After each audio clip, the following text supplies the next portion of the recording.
this, but I record them so that I can review them later to see about improving my game skills or whatever. And you can watch it too to check on and RP skills or whatever you wish. That's all. Don't expect an actual audience or anything. Anyhow, welcome, ladies and gentlemen. There may be cursing because sometimes I speak as an adult, as a child. This is the 7th session of the Goblin Mines of Phandelver. Our heroic goblins have staff and taken their treasure back from him and freed the prisoner Myrna, a lady who has decided to act on behalf of the goblins as their face in Phandalin to buy and sell and trade. So if the equipment upgrades you may like to make, Myrna has said that she would. And her insight checks showed that she was quite okay with this. She had no intent to take your money or anything. If you gave her money for goods, she would return with said goods that you wanted.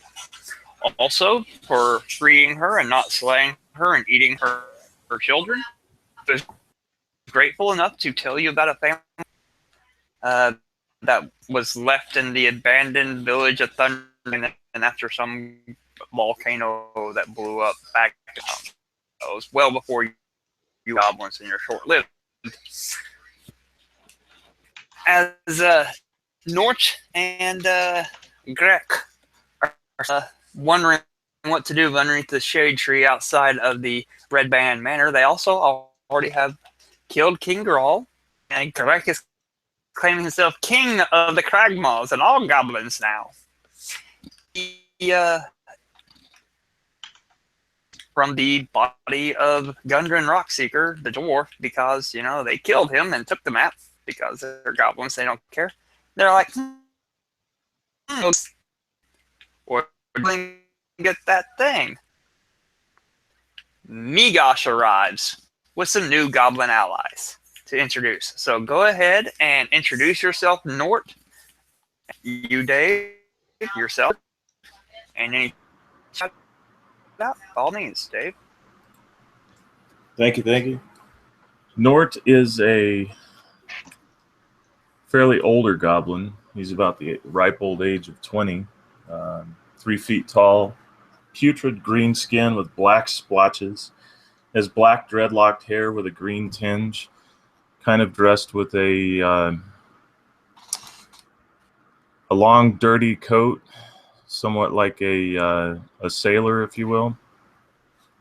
He also carries a nasty-looking bone black femur with a crude hook on the end that looks like it's been dipped in fresh gore. And every once in a while, he's been known to talk to it. And it probably was dipped in fresh gore, like Glassstaff's gore, some of his red brands. In fact, it was. So that is Nort, and as for me, I am Dave. I run the channel Mordblade Gaming, and find it on the YouTubes. Mostly record my home games, but have done some other videos as well. So check me out if you got a chance. On to the next one. I will. I didn't there to watch that. All right, and then the other goblin who has survived this all the way from the Cragmaw hideout, where they first decided to take the rebellion, Grek the Killer. Go ahead and introduce yourself, Otar. Oh, that was a nice one, Michael. Oh, was it somewhat close? Oh yeah. It's, Go ahead. I work with Polish and such people, and it's always Oktar. That I assume that's my Polish name, Oktar. Okay, yeah. I'm Ásgeir Oktar from Iceland. I'm playing Grek. Used to be Drek, but who cares? And he is the killer, the folk hero of the local folk hero, because he likes to kill things and burn them. And I assume goblins like fire very much. He fancies himself a king of goblins. He has 2 crowns by now. One made from the skull of an orc with a metal attached to the skull, so he just simply removed the skull and some of the scalp and stuff. So it's very crude and hideous, like himself, and he's entirely selfish and self-serving, of touch with his surroundings and himself and his fellows. And yeah, 3 feet guy. I don't know what more to say or do. He just is. And suddenly Migosh will show up, just walk out of the woods, and be like, "Ah, correct! Migosh King now! Look, Migosh bring fresh troops!" And he points behind them, and then coming out of the brushwork will be Todor, riding a big miniature Zizax. Anything else? Todor, you're up. All right, out of the bushes, on his faithful steed, Zizax appears. Currently, he's not wearing his helmet, so his beautiful, greasy, reddish hair is like blowing in the wind in those like little dreads that already have formed. The stench of him together with Jax, his faithful steed, is just perfect. I mean, all the goblins all around just feel this smell. They see his perfect stature on top of the wolf, and to all goblins, this is an awesome sight. Sight of the cavalry, of the mighty cavalry of the goblins. That is one of the reasons that the goblins are have such a great kingdom at the moment, and he's a proud member of these. But he is not actually a proud member of the goblin cavalry. He just happened by chance to turn into one, because everyone else was apparently killed off or suffered some other ill fate. He was the runt of his goblin tribe, and actually the wolf he's riding is the runt of the wolf pack, that most of it got wiped out as well in the recent wars. So yeah, he's a survivor, that's for sure, but he's not like the awesome warrior he claims to be. He's actually a mushroom popping crazy guy, who you can see from time to time takes out a pouch, pops up a little mushroom, throws one at Jack, his perfect companion. He instinctively catches it in the air and then just directly vomits it on the ground along with something he ate earlier. He looks around to all the other goblins and just sneers at all of them. He is a like a loner, a goblin, sorry, who was kicked out of society, even goblin society. So that kind of made him grow a hatred to, well, not only the enemies of the goblins, like the humans and the filthy orcs and the brutish hobgoblins and whatever, but to also the goblin tribe itself. He loves the wolf more than he likes anything else that walks on 2 feet. Oh, and new Unearthed Arcana Ranger. Sorry? Oh yeah, You'll he's be playing the the new- Beastmaster Conclave of the new Unearthed Arcana. He hates all humanoids. And then next up, we'll have Robin Johansson. Your is going crap. All right, Robin, you're up. Go ahead and. Hello guys, my name is Robin Johannesson. I have a YouTube channel with almost no videos on, so won't drop the name now. I'll be playing Azurax the Shaman. And for those of you from the same tribe, might have some knowledge about this guy. He lives out in the forest by himself, and yeah, normally it's when somebody gets sick in a tribe, you take them to the medicine man and he will heal them. In this case, it's most surely a death sentence, as he has, at least there's rumors around that he has no clue about what he's doing. He seems to be enjoying taking more of the medicine himself than what he should do, and he also seems to be very fond of practicing all this kind of weird rituals, and he calls them medical experiments, but they seem to be more related to dark magic or whatever. And when he walks, he comes walking in his large black robes filled with all this kind of signs and scriptures hanging off them. And on his chest, he has this to be goblin made rather nice sign of Maglubiet, the goblin god, but it's about the drawing skills of a 3-year-old. In his right hand, he has this really crooked wooden staff with all this kind of shiny things and gems and stuff hanging off. Most of them look to be bones, remains from animals or humans or whatever, but there are some shiny things there as well. In his left hand, he has this small buckler. You can see he has prepared for war.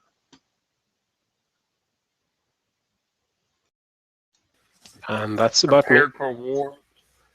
Prepared for war with a buckler. Not a buckler, like to protect himself. Normally he don't carry that shield around, but since he has been asked to come out here and been told it could be fighting, he brought the shield. And then last but not least, our newest member of this, go ahead and Joseph, introduce yourself and your character did not get by accident. I'm so sorry. Yeah, okay. Hi, I'm Joe, and I'm from Houston in Texas.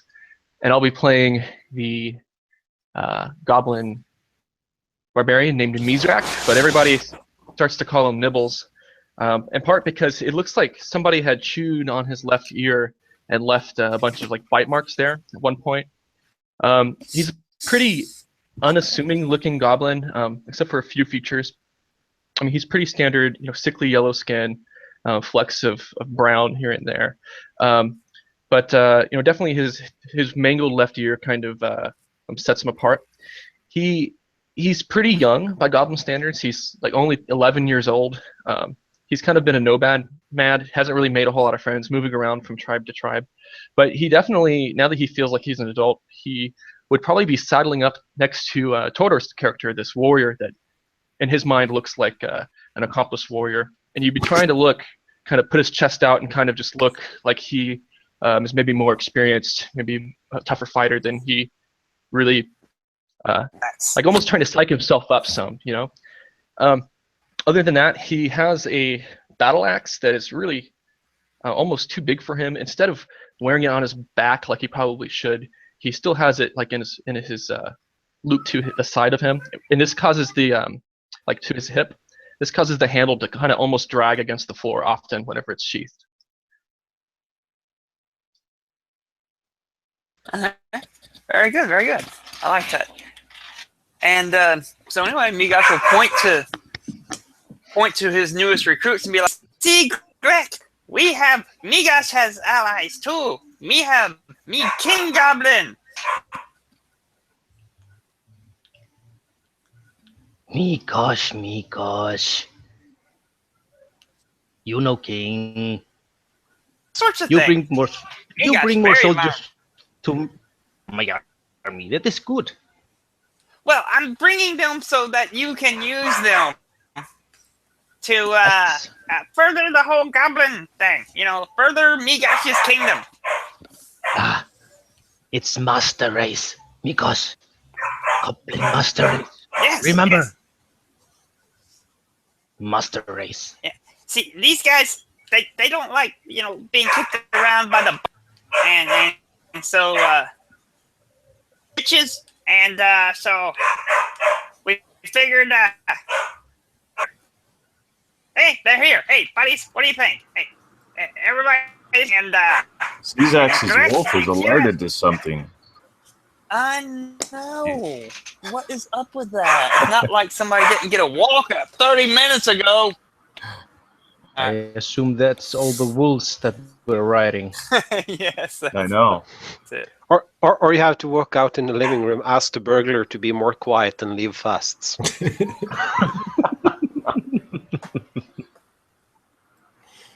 Or roll up a character. Yeah. Okay. But as well, you can get that shit later. Just play with us now. Come on. Yeah, wing it. Reinforcements. Yeah. Nort, Migosh, let me introduce to you Zzax, and I, just in case if any of y'all like get injured or anything. No, I don't mean that at all, Astrax. You're good. You're a good guy. But still. He will snap his fingers, and you can see this small lightning goes up from his palm, and he's like really proud for making lightning out of thin air. That is pretty impressive. Can't do that. Is this Migosh character somewhat impressive, or does he look like the same schmuck as we do? Goblin, yeah, he's just a goblin. FYI, crack on his head, so he looks much more prestigious Good word. for goblin standards.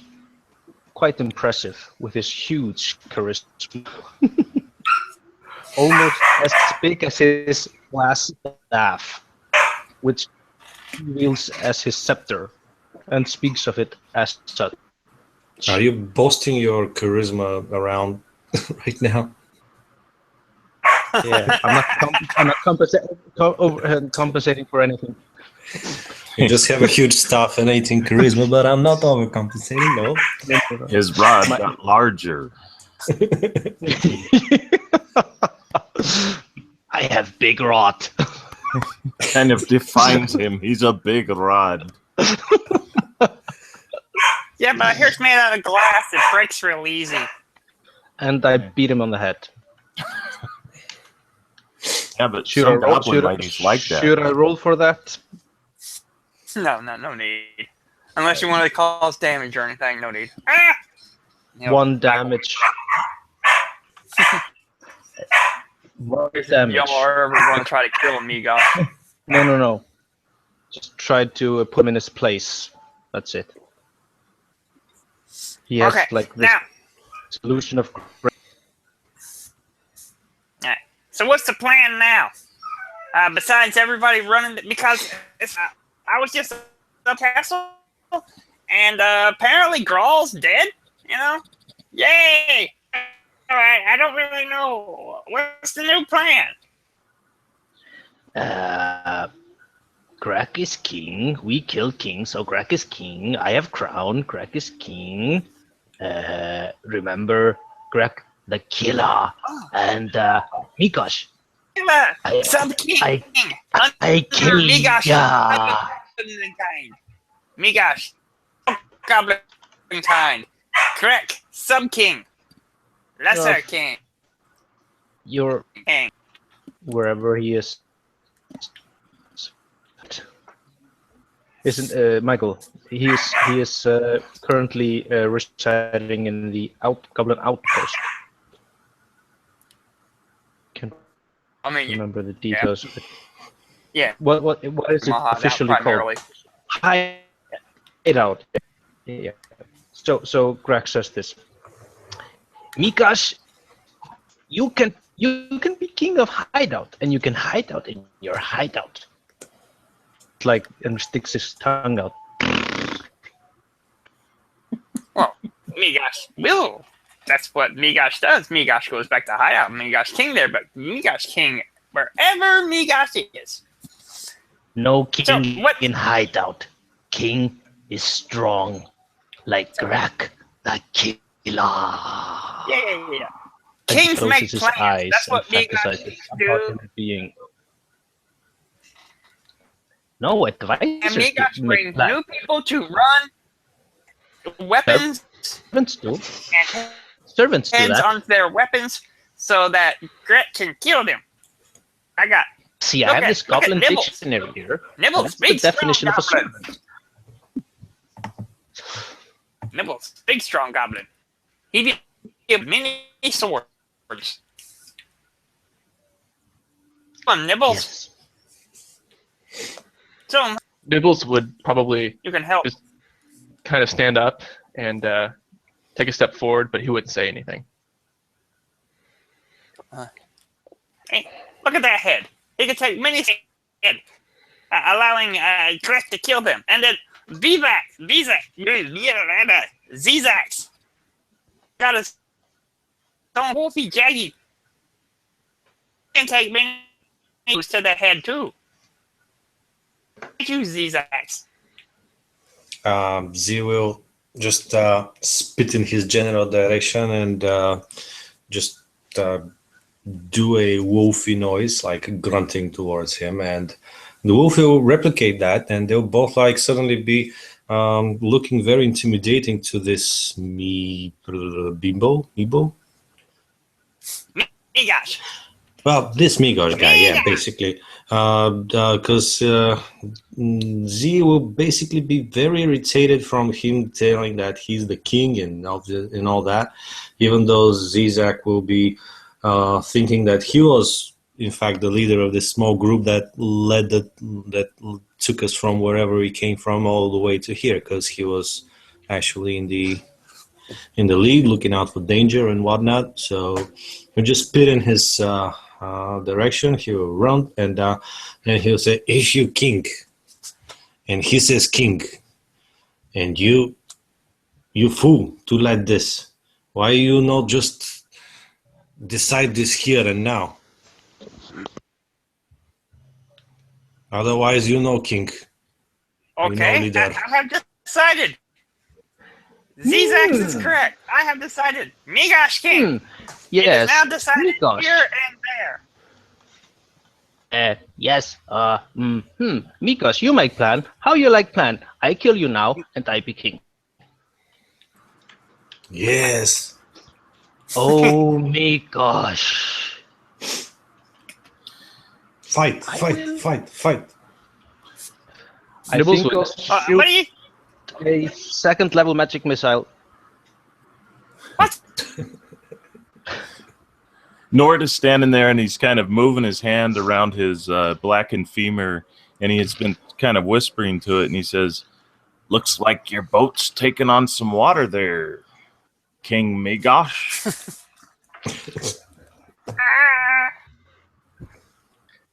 And Nibbles would just kind of start to lick his lips whenever he kind of realizes that there might be something that's about to happen. Meat's back on the menu, boys. Michael, that was the second level magic missile, shooting at him for 18 points of damage. Migosh falls to the ground. As he sits steadily on Daisy, his trusted wolf, or so he feels. I was thinking, Migosh Did he fall down? Did he fall down and die? Migosh uses the goblin boss ability to yak one of his friends and take the damage instead. No, I'm just fucking with you. Yeah, he falls down. Okay. I point at the shaman. Robin, I'm sorry, I can't remember his name. I have to write it down. What was his name again? Fuck it. The Demi Witch. You! Heal! Heal? Yeah, heal me, gosh. We have to teach him a lesson. He's good servant. Then he can heal himself if you like to teach himself a lesson. You so funny. At this point, my wolf is already very hungry and it's kind of approaching the fallen goblin and starts like sniffing and licking him. I will walk over to the downed Migosh, and I guess where the magic missile hit him, maybe his clothes is a bit broken. So I will put my hand. A 4, okay. Did you hit in one spot or 4 different spots? I would say 2 on each side, and like on each knee as well, just to like on a downwards angle, just to bring him down to his knees. Okay. One of the gut, one of the. Azurax will walk over and he will kneel down beside this down guy. He will examine the wounds, and where he can see that his clothes has been damaged, he will put his hand, and you will hear some guttural speech like, and you can see that his clothes seem to heal up and be in perfect condition. Yes, good for a funeral. Did you just mend? Yeah.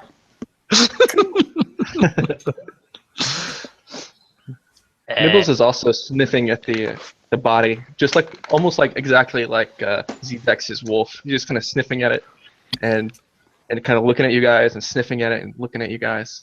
You can all hear a voice in your head saying, "That's what happened to your ear, Nibbles." I would like to loot the body.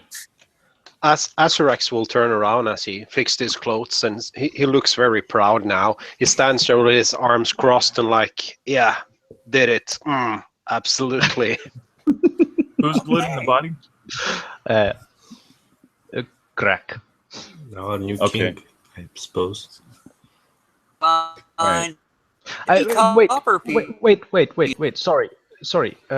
Since Todor's wolf, sorry, I have to write your character's name down as well, or I'll be calling your character Todor. Z or Zax or anything with Z.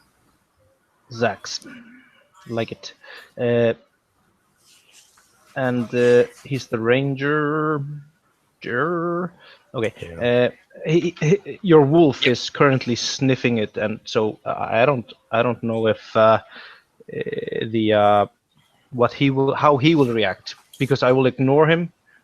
Will he just be attacking me or whatever? I'll just ignore the wolf and just go right and search the pockets and whatnot. He will snarl at you and then turn to me, and I will be obviously in a place where he can see me, and I'll make a gesture for him to just keep it for now, just to wait, and he will just take half a step back, but still looking at you and showing his fangs. All right. But I totally ignore him. You can find 80 copper pieces, a wicked-looking dagger, nice gem worth probably about 10 gold pieces, shiny. Real nice shiny rock. I take the shiny and I toss the coins around. I hold up my own dagger, which I got from the necromancer, and compare it to Mikosh's dagger, and just dagger to the side, and go back and mount my wolf. It's a really nice, wicked-looking dagger, curved and everything. Nibbles will definitely go over there and try to grab it. The dagger? Yeah, the dagger. It's got a necklace of teeth. Wolf's teeth, bear teeth, who knows? Teeth. Well, I suppose Zexax would know if you'd really like to check that out, Zexax. Zexax not interested in dead things. Zexax kills things. Also, I distributed 10 coppers each to you, like it was worth something.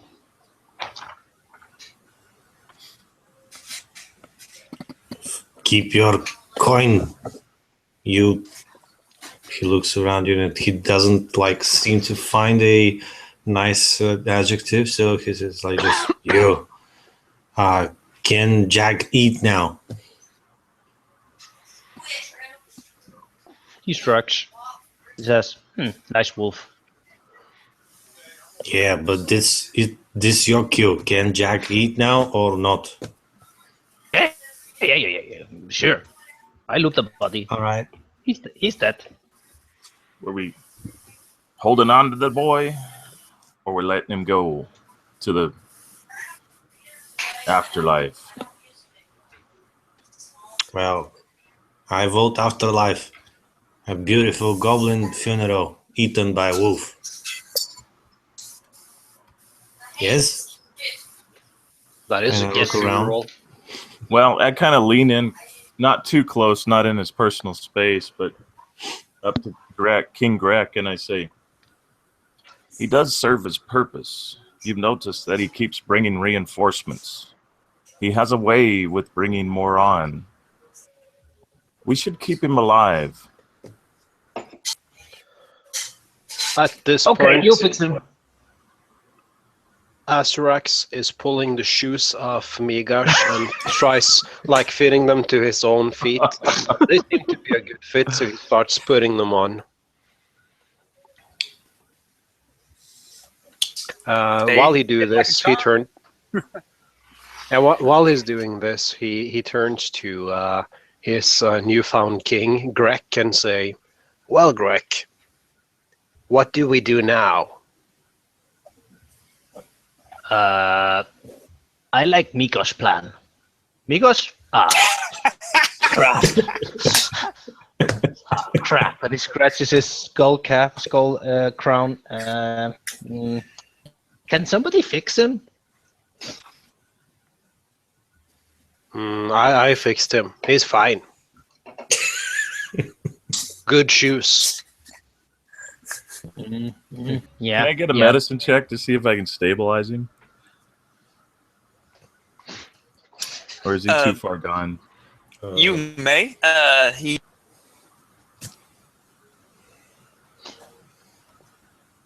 He what?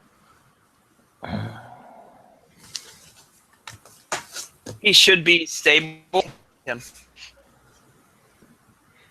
Okay, so he is stable then, I guess. So I got an 18 for wisdom, so he's stable.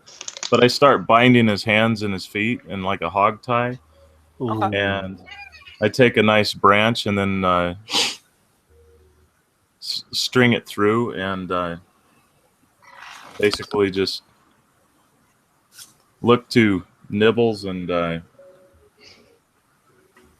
I guess Zizaks and that, see if they'd be. You carry him? You carry him? Nibbles would come over and kind of nod and start to grab his feet and wait to see if somebody would grab his head. So we're not eating him? Jag, the wolf, was just about to start eating, and then you started doing those weird things to him. So Hey, now don't get crazy. I didn't. then he'll just look at you and all of a sudden just come right at your face and start sniffing you and then starts licking your face. Oh, Jack does? Yeah, the wolf. Okay. Okay. I thought. I was confused. If it were Zizaks, that'd have been different. But Can Yeah. I throw him a hand, like from a belt I got from the other barbarian that had belt with hands on it, severed hands for snacks. Can I throw the wolf a hand? You're gonna give him a hand? Yeah, I'm gonna give him a hand. Throw it to him and like, here, have some snack. He'll jump like a little puppy and take it in his paws and then just lay on the ground and start gnawing at it. That would be It's human like hands. a little doggy. Perfect. So it's bigger. I will eat one too. Well, Right, they are. what do we do now? Cave? What cave? No, mines. Go to the mines, like on the map, and get all the treasure. Treasure. And make big army. Even if, like mechanically, my character has a really, really high wisdom. He doesn't remember shit himself. So he will put his hand into his pocket and pull up a little skeleton who seems to be like a bird skeleton or something. And he will start grinding it in his hands as he's shouting some, like not shouting, just mumbling some things. And he will cast the spell Locate Object, and he will imagine a golden coin.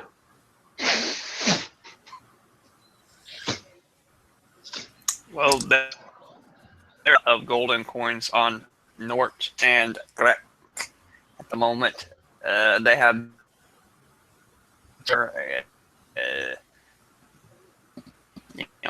doings. Everybody's been keeping track, but it's probably a significant amount right now. Have y'all been keeping track of how much gold y'all have got? No, not really. I have some. I'd say I mostly have jewels. I have about 50 written. I have no idea. I but definitely have my jewels still. I have a few gems. I like shiny things. Yeah, this is obviously because my character is a bit stupid. So he would like to find a way to the treasure. And by treasure, he imagines gold coins. He even have 15 of themselves in his pocket. And all of you have. And most likely all the guys in town. So this can lead me in whichever direction you feel like, Michael. But that's at least what he does. And he seems even more happy with himself than before. Because now he's going to show the way to the big treasure. Within 1,000 feet, right? I think that's this for. Yeah, I think so. That's right. You're a little farther than 1,000 feet from the cave, so.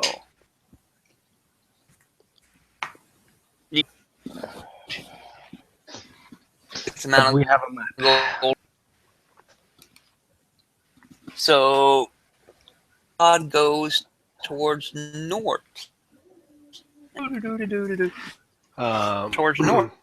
Azarex will point to the north and say, "The treasure is in that direction. I suggest we go there before this previous king wakes up, and we need to listen to more of your arguments." Mimikos never king. Nort has the map, right? Yes. Being the map maker and navigator and such. Yeah, I might have used it to blow my nose, but never to wipe my ass. So more cities now. We just don't do that. Which is a good thing. I wiped it off. Goblins don't wipe. Yeah. Oh shit, I forgot to roll the D20 Exactly. when I cast the spell. We're safe. Okay.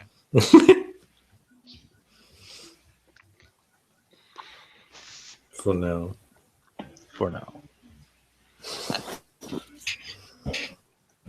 So, decided you all want to head towards the Wayback Cave? The mines. Weren't we going to the mines? What's the plan? I don't remember what we planned last time. Wait, how long does the spell Locate Object last, Astrax? As long as I keep my concentration and to a maximum of 10 minutes. Okay. Well, as you all following the map after taking it out and looking at it, figuring out that you're looking at it upside down and stuff like that, and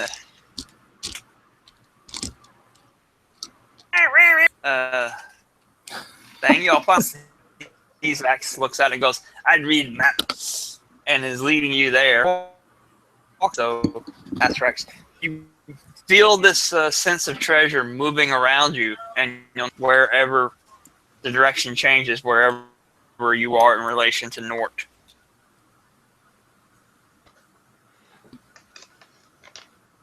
Yeah, I will. As long as the spell is up, I will point, and when the spell is been up for 3 minutes, I will lose my concentration and start playing with a bottle I found in my backpack. Can I give him my inspiration? You may have inspiration once again, Robin. Just FYI, thanks. I'm the worst DM at handing out inspiration. Everyone is. If I had one, I'd give it to you. I was going to say that Greg, for playing out his character role, I think he deserves inspiration. Doing me, too. Killing the guy is freaking awesome. Well, didn't really kill him. We're dragging him along with him. This is the first time we're forcing the DM to... Oh, you're taking the body? Yeah, remember I stabilized him. Yeah, I know you stabilized him, and that's right, you carried him. You had Nibbles carry him. Nibbles is just dragging him. Nibbles has like one of his feet. He's dragging him like behind y'all.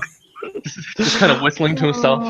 He's just whistling and just off in his own place, dragging his body as we walk north. This is too good. He would have woke up in an hour or so, but the fact that every so often a rock or a tree branch just knocks him in the head, he's Yeah. wow. Exactly. That's freaking awesome. So it takes you a day, and then how would y'all like to set up camp? You're pretty near, but still going to be a couple more hours, and it's getting dark.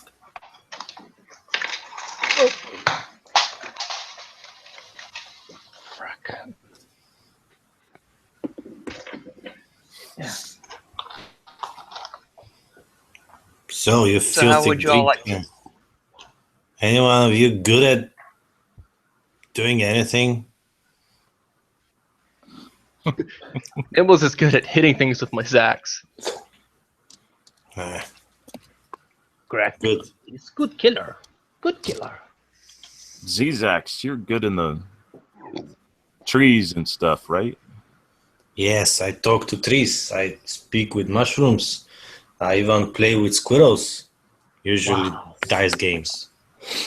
Maybe you can find us a good place to rest for the night. Okay. Of course I will. I was just wondering if you guys are good at anything to set up, camp and watches and whatnot. I have a mandolin. I can play that. Perfect. That will keep your awful playing will probably just keep everyone away. That's So awesome. Nibbles would have already been kind of like rummaging through his pack and pulling out various things and looking around. And it looks like he's, spent a lot of time outdoors, surviving, if you will. Mm-hmm. You might have noticed. So, but he doesn't say anything. All right, so Zax will just take out his pouch, pop this time 2 mushrooms at a time, like at once.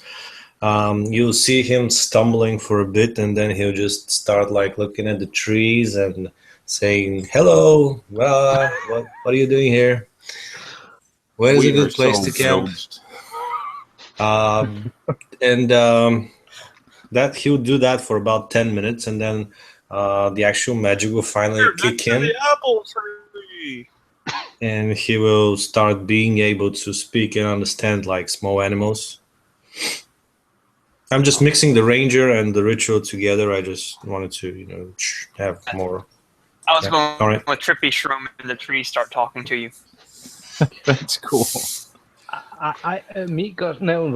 Greg would watch him, not at first, but he would stand next to, I'd say, probably Nord, and then tell him, and I would say to him, and point. He's really good. Yeah. Definitely a learned art form, I believe. He's good soldier, I think, for our army.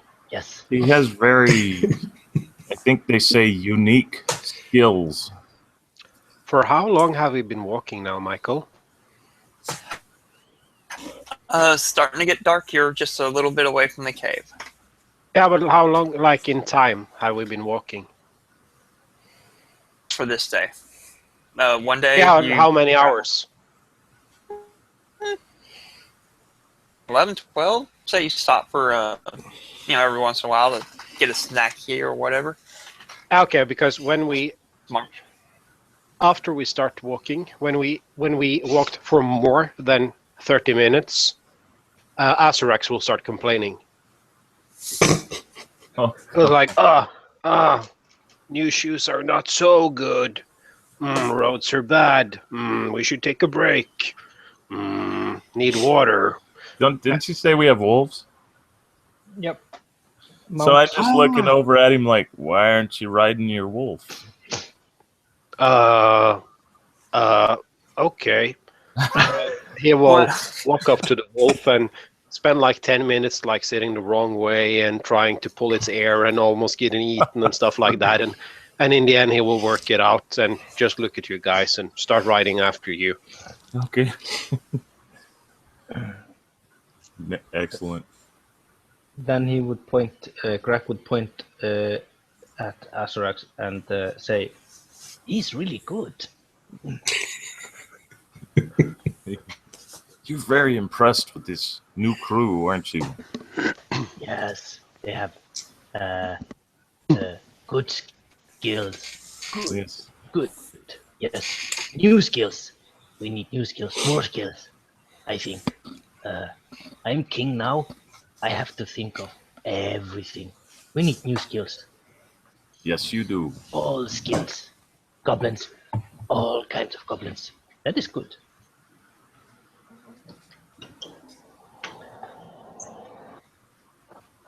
But how long should we have? How long would the quick route be to the mines? It's going to take you just over a day. If you camp overnight, make it shortly after the sun rises. Because we've been walking around in circles and whatnot. I mean, just if we would have actually known how to read the map and navigate and Zizax can do that for you. He's familiar with how to do stuff like that. When he's not popping mushrooms. Yeah, Oh, I he's thought at you the were- moment hugging a tree, licking its tree sap, and still trying to figure out where to set up camp. After about 1 hour of riding on the wolf, Azarax will start. Not good sitting here. Jumping too much. Too pointy bones. We should take a break soon.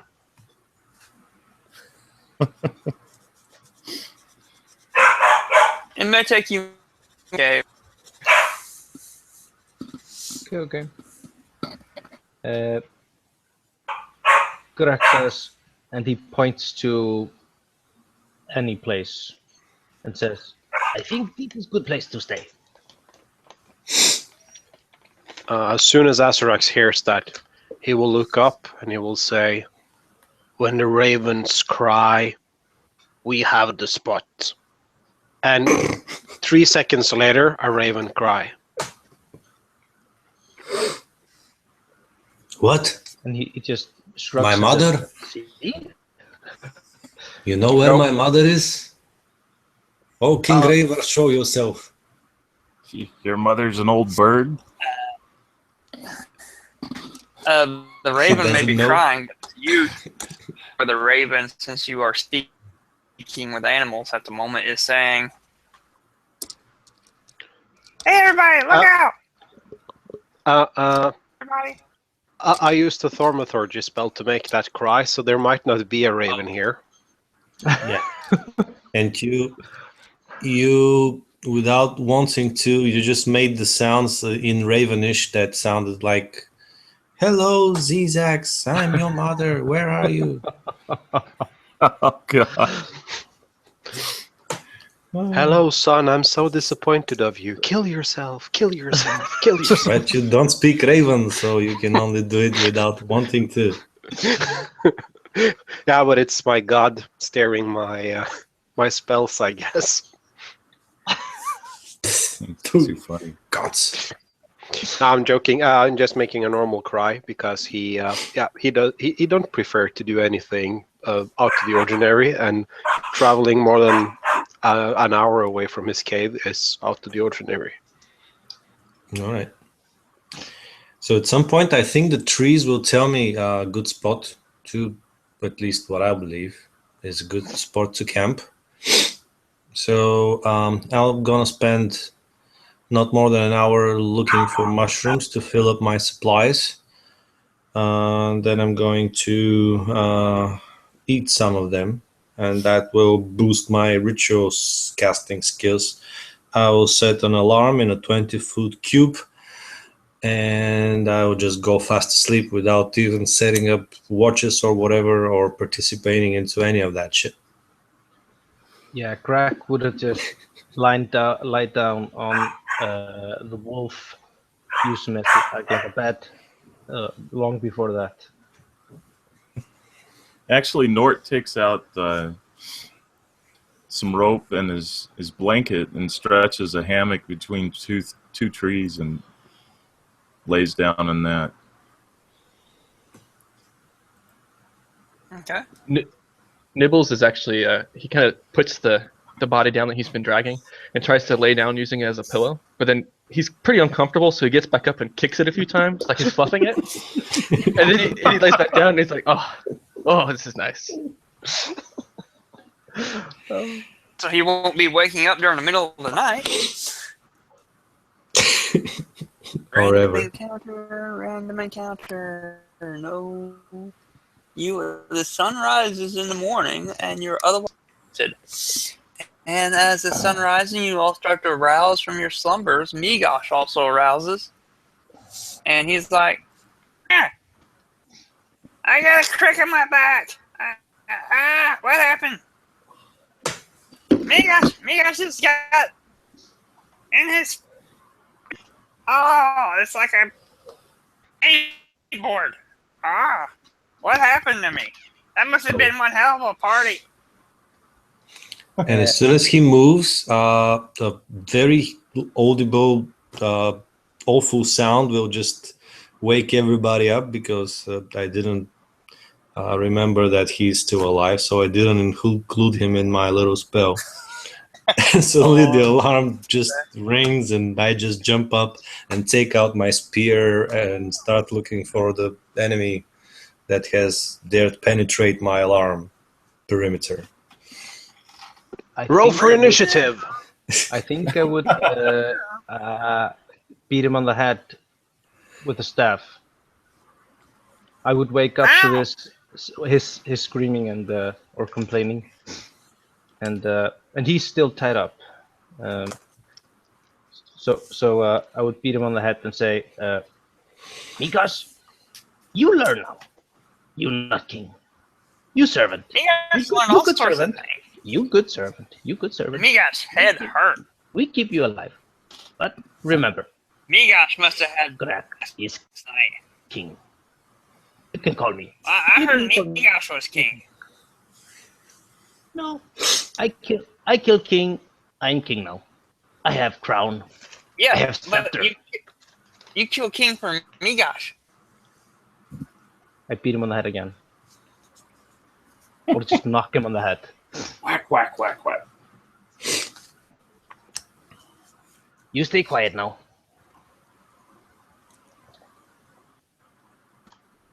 Migosh, no, be quiet. Migosh just got nothing to say. Fight. Yeah, I'm thinking of what spells to use. Wish I had silence. But I don't.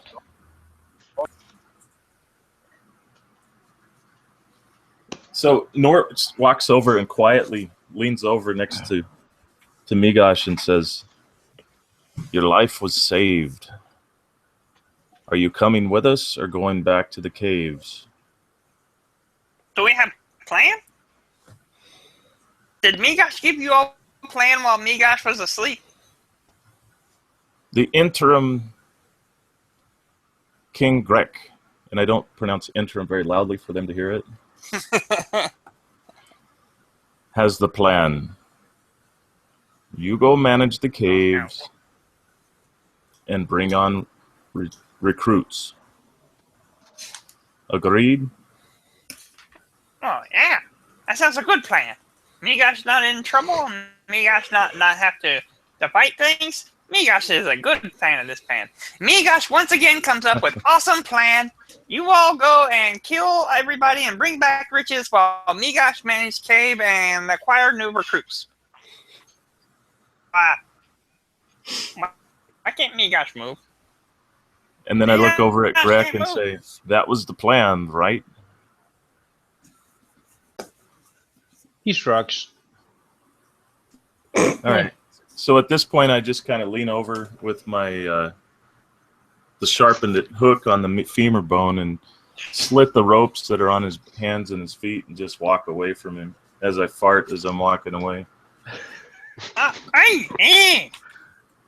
Well, you guys can move now. Okay.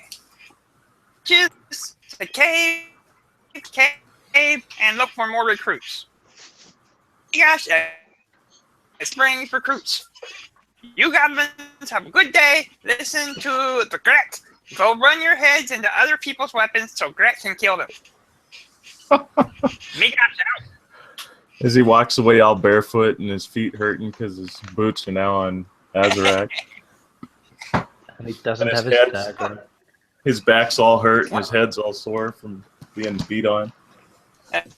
As you walk away, you can also hear, "Oh, that rib's been mended. That's nice. I like that." I don't think I don't think it's that good anymore since he's been dragged along the ground. But that one rip.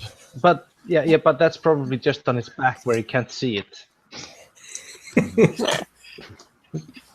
So in the front it looks just like brand spanking new, and on his back it's all torn to pieces and dirty and muddy.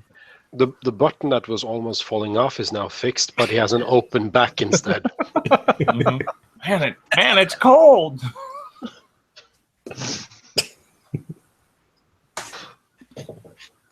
As best you can tell from the map, you are just about an hour away from preparations you all would like for. Mage armor. Let's go ahead and King say it's been a couple days since you got the staff. Its max capacity is 10 charges. Mage armor is 2 charges, I think, I have it written down. at the moment. I have it written down also. I think so, yeah. The other one was 3 charges, I think. No, mage armor is 1 charge, and there's 2 charges for the shield spell. Okay. Seems like it'd be a big difference. But okay. So it's got 9 charges then. Alright. Yeah, you can only use shield 4 times for free before you have to wait until the evening and roll a d8 or 10 or whatever. Yeah, I know, it's crap. Really It's crap. the best thing I have right now, so I think just that thing is awesome. temporary. There was one thing about this particular magic item. It was created before the rules were finalized, so they didn't realize how good it is. But there's still one thing in it that it's really bugging. If you read it again, it says that you cast the shield spell as an action, Hmm. not as I a know. reaction. The first Oh. time we played, we didn't play the starter before we had the final rules. And we really had a trouble with that. Like, how the fuck? That's not good. It lasts for the rest of the turn. It's like, Yeah. you need to like foresee that he will be damaged. But then we read the other thing. Yeah. But the thing is that if you now change it to a reaction, now it becomes like a really, really good item. If you keep it as an action, then it just makes it, Crap. Oh, well, all right. Come on, Now crap. then just put on the It shield doesn't before also. I go into melee. Yeah, it doesn't also give you. It doesn't have any attunement restrictions. So in one of my campaigns, actually, the paladin took it, and goddamn, I mean, yeah, he was awesome.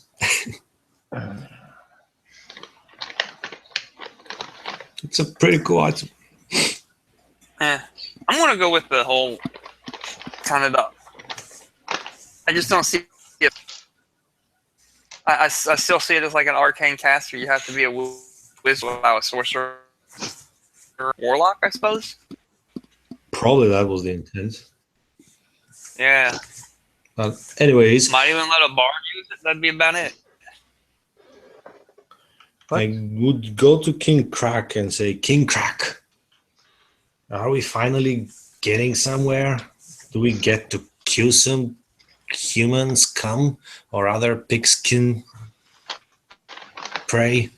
You have map. How long?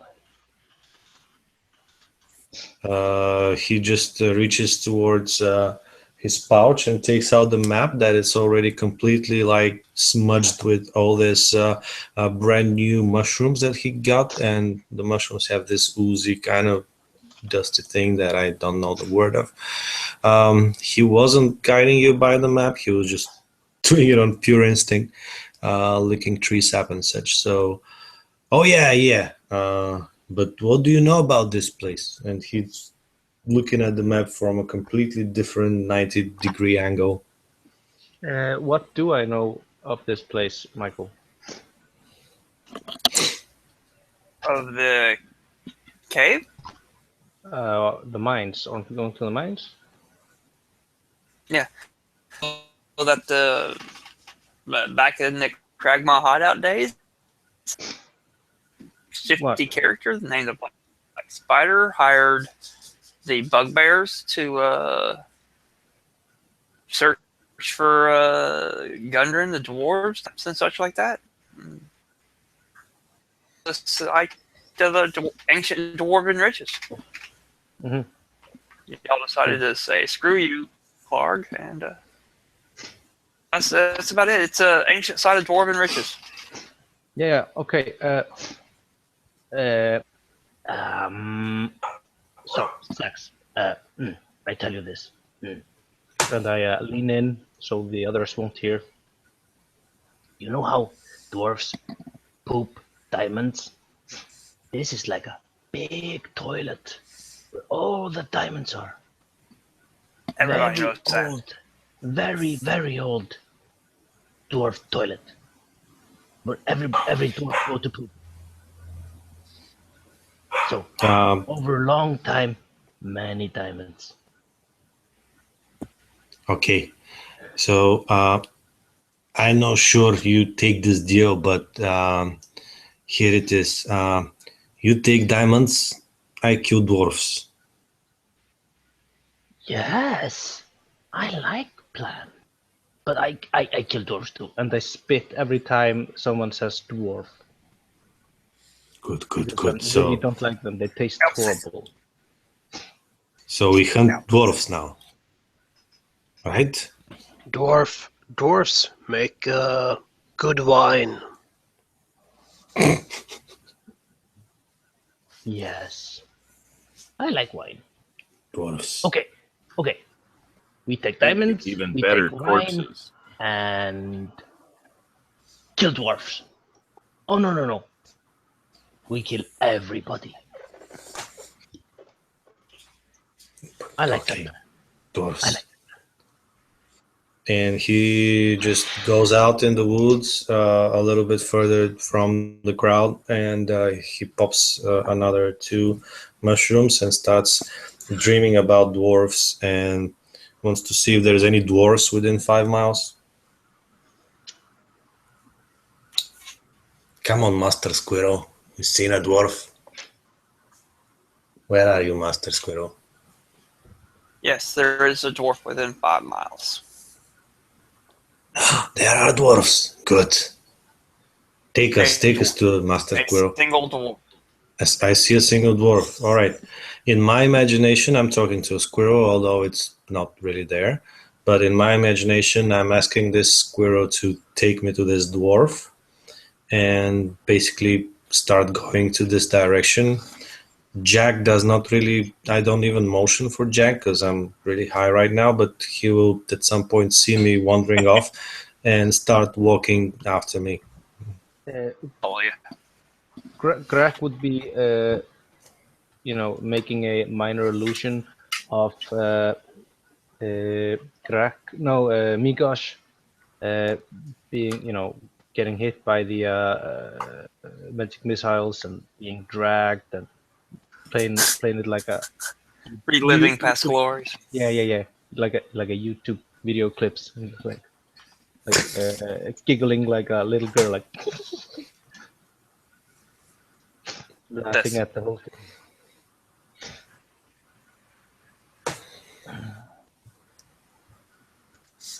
But at some point, he would, if nobody else would mention that when the Jax goes after his. I don't even know what the proper word is. Companion or Yes, we brothers. yes. We raced together. And if nobody says anything, he would say, "Maybe we should follow." Nibbles would And- nod his head and stand up and start walking the same direction that they went. I mount Daisy like a proper king.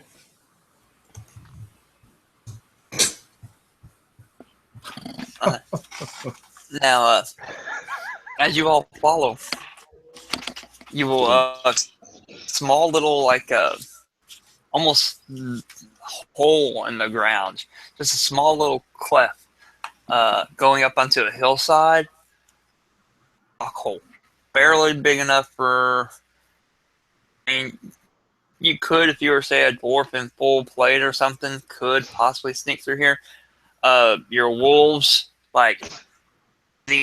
and refuse to go in without significant. The Jag will do whatever you wish. I mean, he can get down on his knees and scurry through. It's just a very tight thing.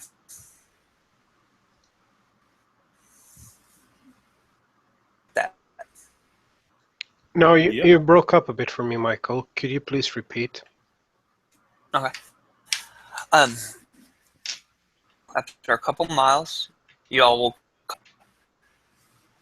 on the ground, going up into a hillside, just a very kind of a couple feet by couple feet hole. Will otherwise refuse to go in because it's dark and musty and smells bad. It's cramped. Except for Z, you have zero problem with Jag. If you want. Yeah, I would follow the others. Do you? Is behind, and I give her like the rest of the hand belt to eat while we're away. Nibbles would be kind of peering in and trying to see if he can see anything before going in. It's dark. Dark vision is good enough that you can see it. It's just at the beginning that it's so narrow, almost like a collapsed tunnel that's just recently been refound and some done to allow it to go in. You can tell that it gets bigger. Goes in. It's just very narrow at the opening, like a recent mudslide or rock slide has revealed the entrance once again.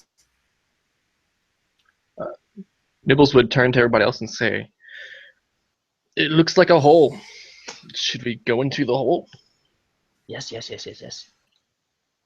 Okay, Nibbles would start to As far as you move into the hole. not where the and Z, you do sense the presence. How long is this Primeval, Z? Wait a sec. There was a concentration component.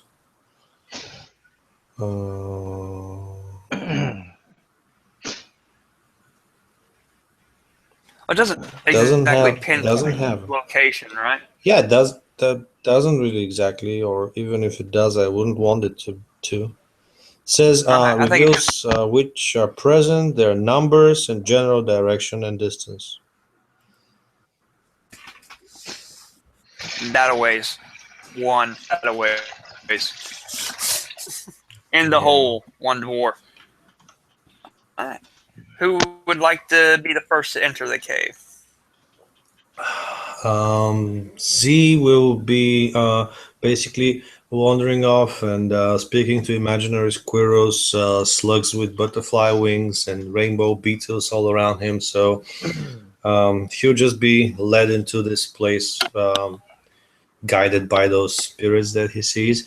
And next to him will be Jack, of course, who is used to that kind of behavior. So he basically actively tries to be with him at all times and sniff the air and listen for any weird noises all around. Basically, like acting like a bodyguard. I think Greg would be like the third goblin to go in. Yeah, Nibbles would be right behind Z, looking around. Okay. So I'm pulling up the rear then. Apparently, Nort. Nort's in the back.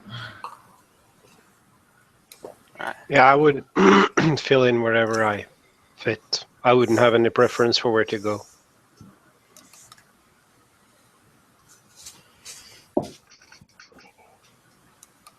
I'm trying to just a little bit.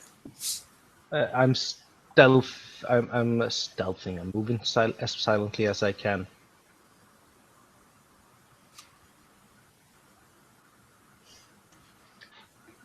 Yeah, that might be a good idea. Well, I'm not, but the wolf is. Yeah, Nibbles definitely Yeah, isn't trying to be I- quiet. His axe is banging into things as he tries to kind of crouch Yeah, and move through this hole. Yeah, I rolled a 7 anyways with advantage, so.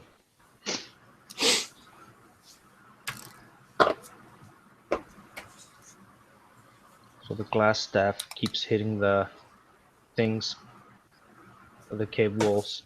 Clink, clink, clink. So I got a 21, but Who cares? I'm just sitting there, standing back a little bit, kind of watching how this is going to play out. Good call. Alright. The entrance tunnel leads into a large cavern supported by a natural pillar of rock and containing 3 stalagmites. In the western part of the cave, behind the column of rock, are 3 bedrolls and a heap of ordinary supplies. Sacks of flour, bags of salt, casks of caverns, Bleh. lanterns, flasks of lamp oil, you don't see in dark, pickaxes, shovels, other crap. Amid the supplies, you see the body of a dead dwarf miner. Weak. The northeastern section of the cavern has collapsed, forming a 10-foot wide, 20-foot deep pit. A sturdy hemp rope is tied off around a nearby stalagmite and dangles down the side of the pit, and the bottom of which is rough-hewn tunnel leading north and northwest and east. And can y'all see the map? Yeah. As soon as Azrax gets in there, he points at the dead dwarf and he screams, "Look, a dead beard elf. I am sure he has all the riches." Nort just kind of puts his hand over his eyes and like, oh my. Food! Finally! And Jack is going towards the dwarf. Nibbles, run in there and attack something. I'm just kidding. We're already alerted everybody. Nibbles doesn't get the joke, and he like kind of No, runs hold- up to the hold. northwest tunnel, or tries to. And I start saying, hold. Hopefully you heard me. He stops about halfway there and kind of looks back quizzically. And I kind of bring my hand back, like waving him back. He kind of lowers his axe and just kind of stands there perplexed. From which side do we enter the caves, the mines? Bottom left. Oh, And we don't see the full thing, but just imagine that at the bottom left there's a bit to the south and we enter from there. okay. Okay. All right. By the way, just checking, is anyone gonna frisk the dead dwarf, or is my wolf gonna, just cough on some things? Azrax will frisk it as soon as he's able to, if it's not eaten by the time he gets over there. He usually starts from the limbs, so should be some time. I would like to make a perception check to look and listen to if I see or hear anything. Nort would Okay. also like to do that, but he's looking and listening to see how much loot he's actually gathering off of that dead miner. And Never the ranger mind. is still high and doesn't really do his job at all. Never mind the perception roll for Greg. Azurax would kneel down beside the dead dwarf, and he will take up a dagger from his belt and will start cutting off his beard. And when he gets all the beard, he will like tuck it very careful away in a leather pouch and put it into his pocket. And he will like really swiftly check his pockets with like a 50% chance to actually detect if there's anything there. Yeah, and I got a 5 on perception, so I'm thinking that I probably don't see anything. I saw the beard and thought that he was looking for inconsequential items. What does the dwarf look like? Is he wearing like a official armor of some sorts, or just like any old dwarf? So they all look alike. That's racist. Yep. Two goblins. That's too true. I know, I'm just kidding. Dwarves look alike. He does look He does look like the few dwarves face at Gundren, who you slit his throat in Graal's chamber. He looks a lot like that dwarf. I mean, but Yeah, he doesn't have quick like. risk of him, as also you're see a parchment sticking out from one of his pockets. A map. Say, Azurax, you unroll it and you look. A map. I rolled a 36 on my D100. Is 50 below that I find something?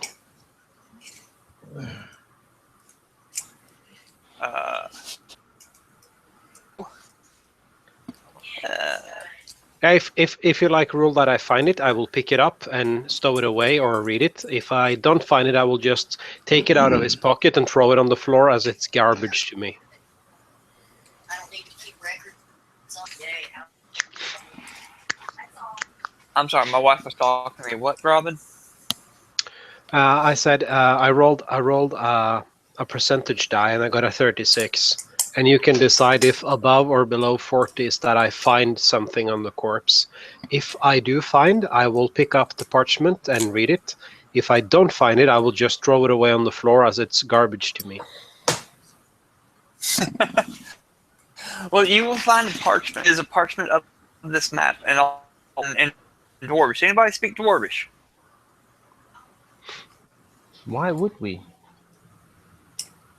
I will read the parchment no matter if I don't speak the language. I will just invent something on the go. Fair enough. Names on it. Let's say goblins. Oh no. Is there like goblins rule? Is there like a sign or a picture or anything, or is it just written in Dwarven? There is a detailed room map. Pretty much what you're seeing. So just FYI, this is what you see. Okay. It is this map. And this will help me, alleviate the idea of, my rooms and where you are, so y'all can follow where you are on the map. Now, it doesn't necessarily tell you anything. Warrior's description would just tell you. But nobody speaks Dwarven, so. I will read a map and I will turn to others and say, I found this map, and I will point to the room with all the kegs in, and I will say, I think it's here they keep the famous Dwarven wine. I think we should make haste there. Where's toilet? Everywhere. Everywhere. Where He starts there's drooling. kegs. Wow.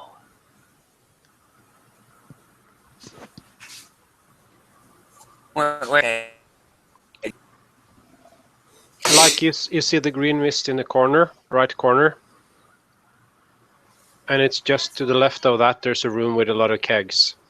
That's the room I would point to and say, where they keep the dwarven wine, which is so famous. Okay.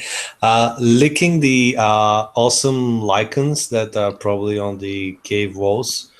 Does my sense give me the general direction of this dwarf? Would it be like north or east of us?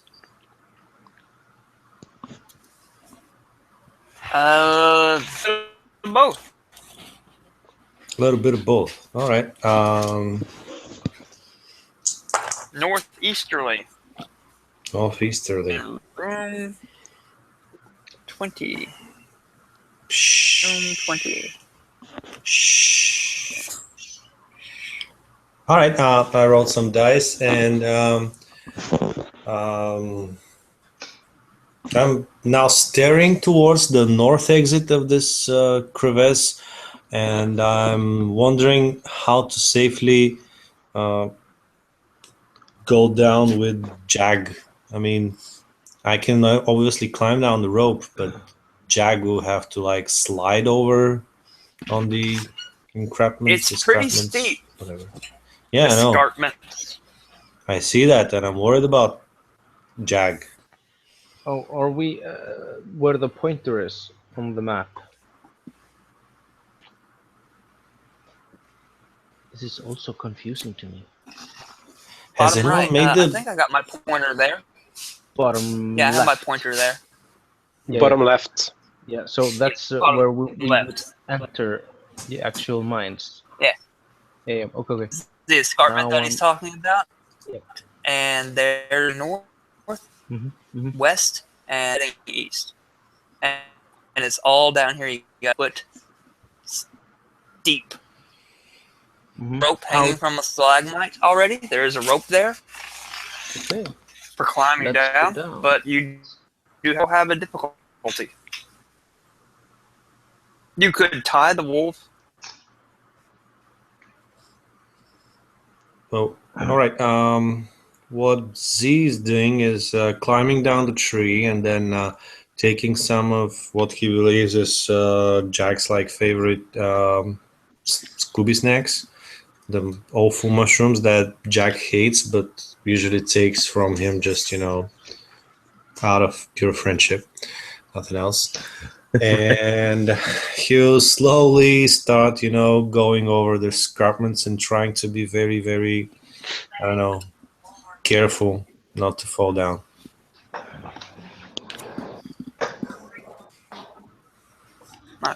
Give me a athletics check. You're using a. I don't recall.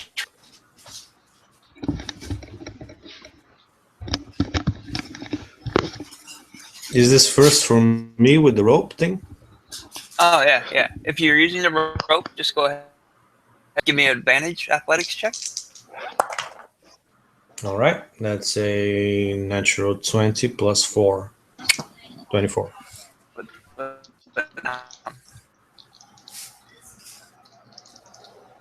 And we are losing you now, I think, Michael. A little bit. No, okay. So now for Jack without the advantage, right? Or something else?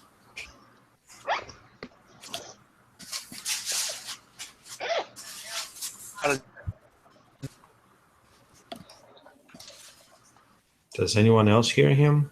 No. Oh, He's okay. breaking up.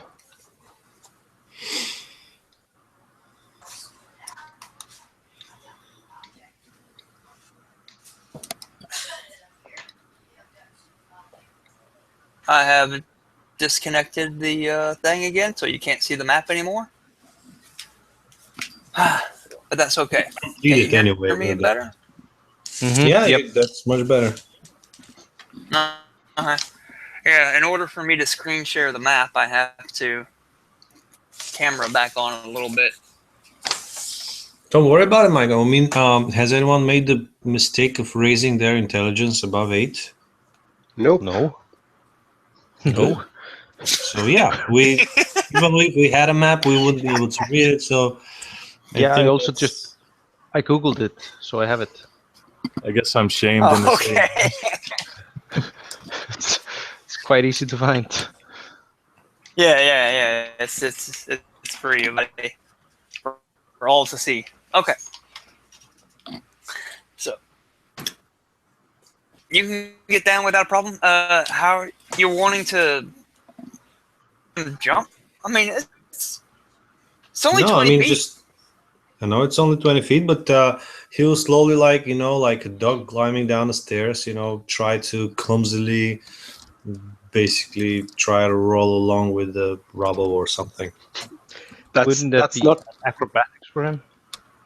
that's not how my dog does it. My dog just runs all she can, and the more like the goblins would do. You give me a straight athletics check for her since she's not using the rope because she's a dog and she can't. All right, 12. Ooh. Scoot down and use her claws in, but it's just.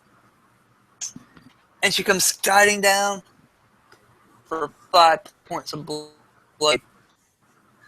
Clump feet and yelps in pain. Oh, poor thing. I'm gonna spend some time feeding her mushrooms. She will try to vomit them at some point, but I'm refluffing my good berry spell as a mushroom. And last night I made like 30 of them, so I'll just force feed her for a while until she gets those 5 points back. She burps. Because each one's like a full meal, days worth of thing. Yeah. Limbo spread. Alright, who's next down the big ravine? I rolled with advantage strength athletics for 13. Do you want some mushrooms? Do I fall Anybody else down? want some mushrooms? Do I fall You down? fall also. You're My 6 points of bludgeoning damage as you're trying to scoot down the rope and your goblin arms just can't. well, I'm holding I'm holding my big rod, so it makes sense. Yeah, That could do it. and I just ow. If you would offer me mushrooms, I would accept them. Of course, mushrooms, the best mushrooms. And I open my pouch and I let you have as many as you would like. A handful. Wants to go down the ravine. Nibbles rolled a 25 modified athletics. You just rub marine. Problem. Next up, we got Asarax or Nort. You can have an advantage if you use a rope, which why would you not? Asarex will walk over to the rope and he will pull up 3 bird's eggs from his pocket. He will crack them open and drink the content and throw the eggshells to the ground. And he will look over at Nort and say, "Good luck." And he will start climbing down. Did you say something about advantage on this? If you use the rope, you have an advantage. Okay, so not 3 on the check then, but a glorious 12 instead. Can you please chance fall with the 3 on egg me? thing? Huh? Guidance, maybe. If they were... I have a hard time hearing you, Michael. Could you please repeat? Your 3 egg. What was the 3 egg thing? Yeah, most likely. It was just something he found in his pocket and he thought it would be good luck. Apparently it wasn't. Climbing a rope with like really slimy hands wasn't a good thing. Where you got some of that egg yolk slipped off the rope and fell and into a bundle for 5 points of bludgeoning damage. And I'm going to give you a chance to fall on somebody. Can And you fall on me? Is a negative. falls on the ground. As I fall on the ground, I will raise up. I will pick up a cat's eye or something in the same size from my pocket, eat it, and I will do a healing thing on myself for a D8. Plus wisdom. Mushrooms. We have fine mushrooms. I'm already opening You like know, a little stall. Oh yeah, you have more mushrooms, then I will happily accept mushrooms. I have That's more like mushrooms. it's part of my normal diet.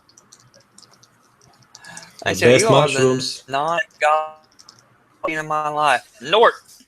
All right, so Nort stows his arcane focus in his belt and then grabs the rope and begins to climb down. And he gets a total of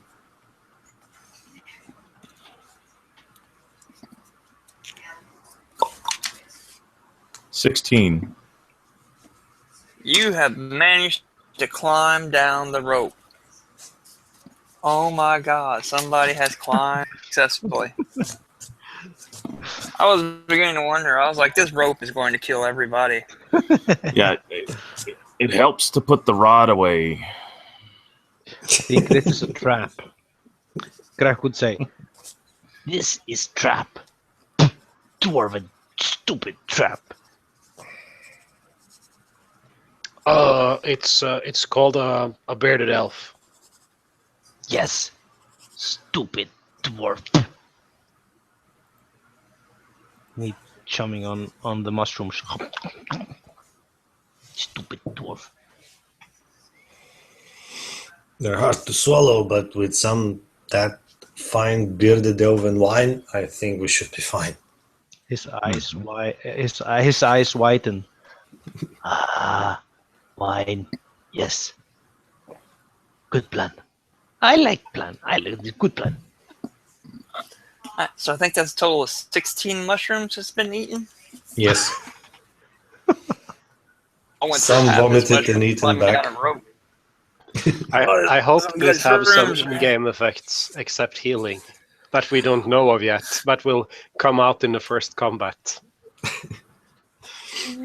Well, suddenly the colors are a little bit brighter. There's like this little flickering at the end of your peripheral vision, but nothing serious. I can see sounds. You smile a little bit more than usual.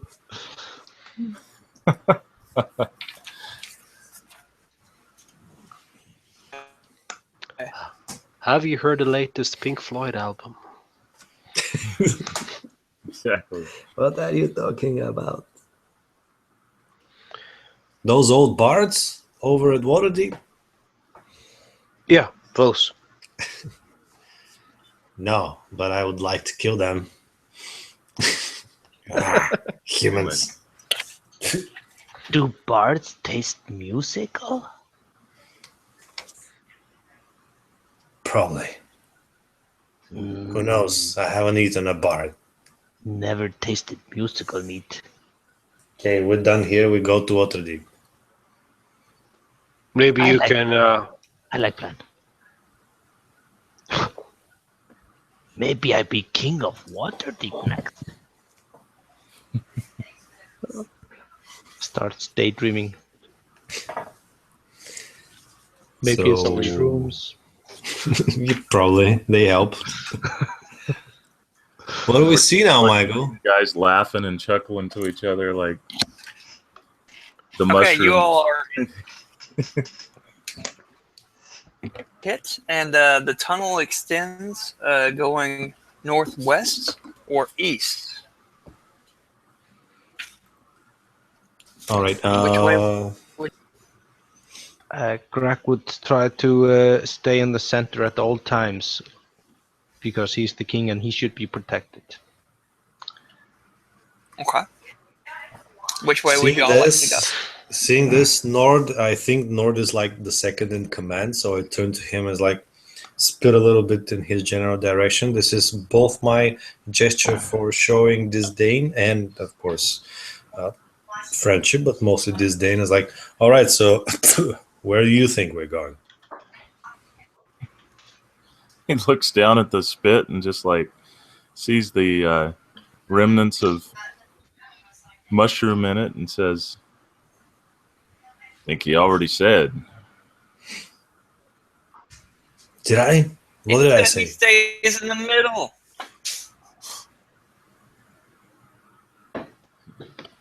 So we climbed up to and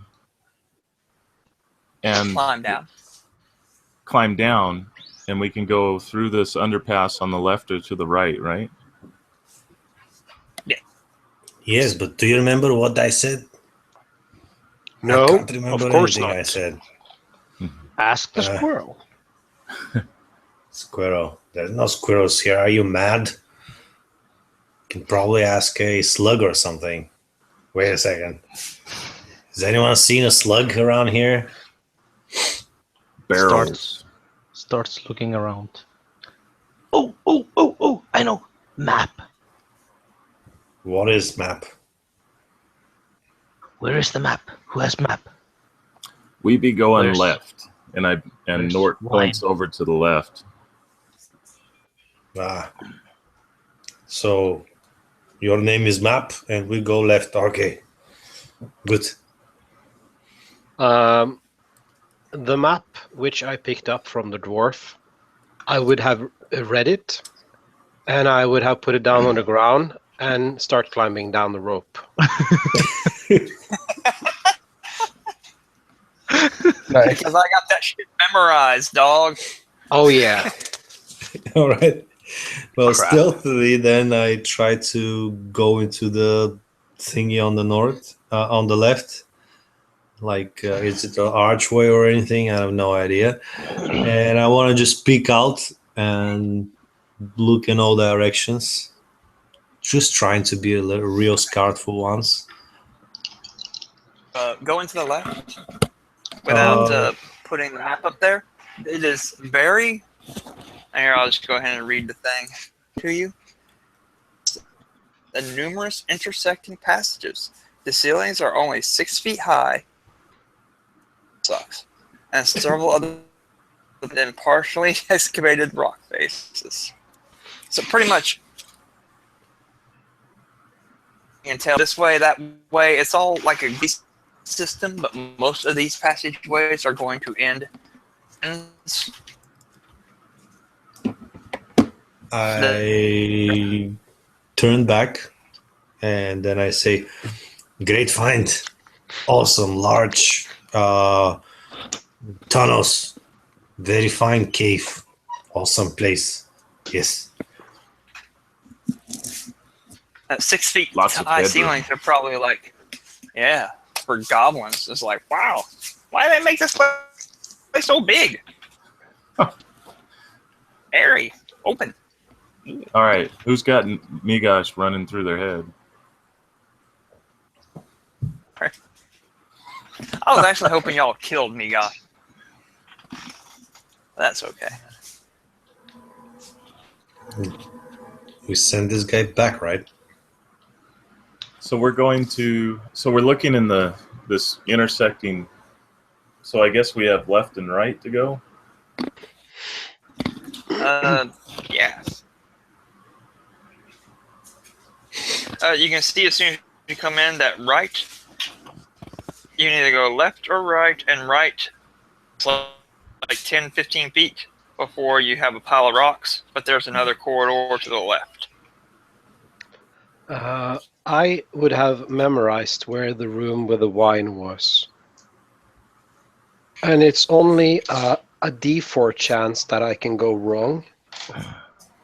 So I will suggest that we go to the left. All right. Do you all go left? Okay, follow me, but shh. And I try to be a real guide and just walk like maybe 10 feet ahead of everyone with Jack beside me. Or if he cannot be beside me, at least behind me. And I try to be as stealthy as hell. Be very, very quiet. We're hunting dwarves. Yeah, I rolled stealth also. I got 20 something this time. Wide wow. corridors and all. I am normally having like only this really poor wood, like homemade shoes of leather, are really good stealth. But since I have new shoes, which I'm not proficient with, I would assume I have disadvantage. He's going clop, clop. Had some So- great things. So it's a 10. Sandals. All right. All right. Who would be the first one leading the way? Well, You, me, right? of course. Z, yeah. Z. All right. Z. As you turn left, you can see that suddenly, turn left, you go ends, and there's a slight corridor, like curved to the right, and a slight little thing to the left going down. There, but on the down one, you see this large type Uzi that reaches out to try to grab you. Do we already have an advantage initiative, Z? Okay. Alright. Is there an initiative roll? Only for him. Initiative roll number 1? No. You all are all on a line right behind him. He was the first to see it as he turned around, and there is no surprise or anything. Roll number 1 would be Z. All right. What do you do? This tunnel is 5 or 10 feet wide. Blob. Sorry. 5 feet wide. 5 feet wide. 5. 6 feet high ceilings. I was going to have the thing hanging on a ceiling until that. Ceilings. Oh yeah, Michael. You can add 1 to all the initiative rolls that I made since I. No. Sorry. That was Oh, you another increase your modifier. charisma. Yeah. Ah. Sorry. Can I use my charisma joke? Can I roll persuasion on that? Sorry. I'll mute myself. So He's holding his rod. He's, you know. I see that Uzi thing in front of me, and how far is it from me? Just out. You can. It's really close, like 5-6 feet away, but you're not in melee with it, so you don't have to worry about disengaging or anything. If you'd like to step back, you can without go behind one of your other. All right. I am. I'm taking out my net because I think it's gonna be awesome. On the news. Yeah, I mean that's what I know. Okay. I don't care. Try that fighter. You can't do it in 5 minutes. All right, let's throw that net. That's gonna be 6 to hit. Negative. All right. Bloody missed the thing. Crap. And I move back to stand behind at least Jag. And that's gonna Wow, be me. you can grapple this thing. Amazing. It can. But I did not Alright, hear almost that it for anything you? about it. Yeah, that's from Z. you're up. Okay, so it's how far away from us? It's all standing in a line, and Z just came out, going backwards. Oh, and I Say it's shouted, 15 feet away from you, it a thing. Because I don't Let's know. say what it that is. since the map, if you turn left as soon as you came in there, things it's a dead ends. He's all. It's just at the bottom. It's coming. You can see it coming now directly. It's a big amorphous blob, Okay. opaque. You can see through it, and an amoeba. I am going to throw a Eldritch Blast at it. Okie dokie doggy day. So I begin muttering some infernal words and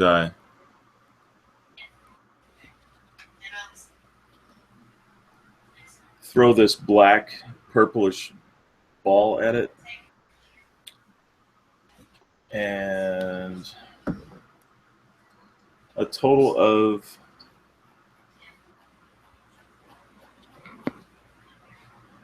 25 to hit.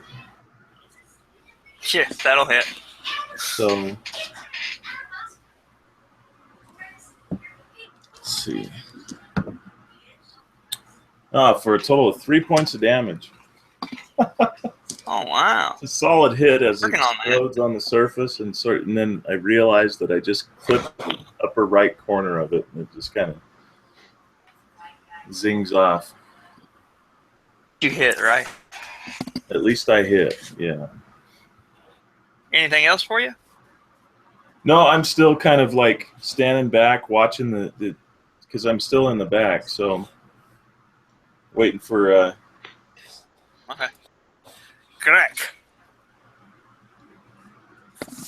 Greg, the killer. Yes. I noticed I forgot to add a cantrip. So, but does Greg have an idea of what's in front of him, or what's happening? That there's well, he sees Nort shooting an eldritch blast. That's enough for him. Yes. So he fires blindly a firebolt in the general direction. Okay. It's coming around the corner. You have a target. Fire away. Can I roll with disadvantage? I'm not aiming. Not really. It's 13 to hit anyways. It does. 14 to hit, Doesn't, actually. you wouldn't have. It doesn't. It's coming. Yet it's not its action, but 14 to hit? it is. Didn't hear that. Miss, success. That'll hit. Hit, okay. Success. D10 fire damage for a total of 9. So he's aiming it like a. So he's taking his glass staff and aiming it like a shotgun or a rifle. Show off. For that's the way he does things, right? Since he gained that. Anything else, Astrax? I'm sorry. Anything else, Greg? What happens? Does it to the thingy? Yeah, it sizzles. The fire blasts into it and melts a little bit. Goo and ichor starts blobbing out but then is immediately cauterized to the fire. It hisses in pain. Doesn't have a mouth or anything, but but still alive-ish. So he just takes a step to the side to give a clear line of fire or charging or for the barbarian or whatever, and just makes way. And he pulls up the staff and he like blows it like it was blowing on the if it was a gun. Cool. Astrax, you're up. As soon as he sees the ooze coming out, you can see his green tint in his face going a little bit brighter. And he says, "I remember. Those things taste awful." And he will hurl a firebolt at it. Oh, okay. For 8 to hit. You hit. That's my third 3 for tonight. This is going great. Yep. You hit. You hit. Okay. That's right. Oozes don't have a high. Okay. The damage is actually an 8 as well.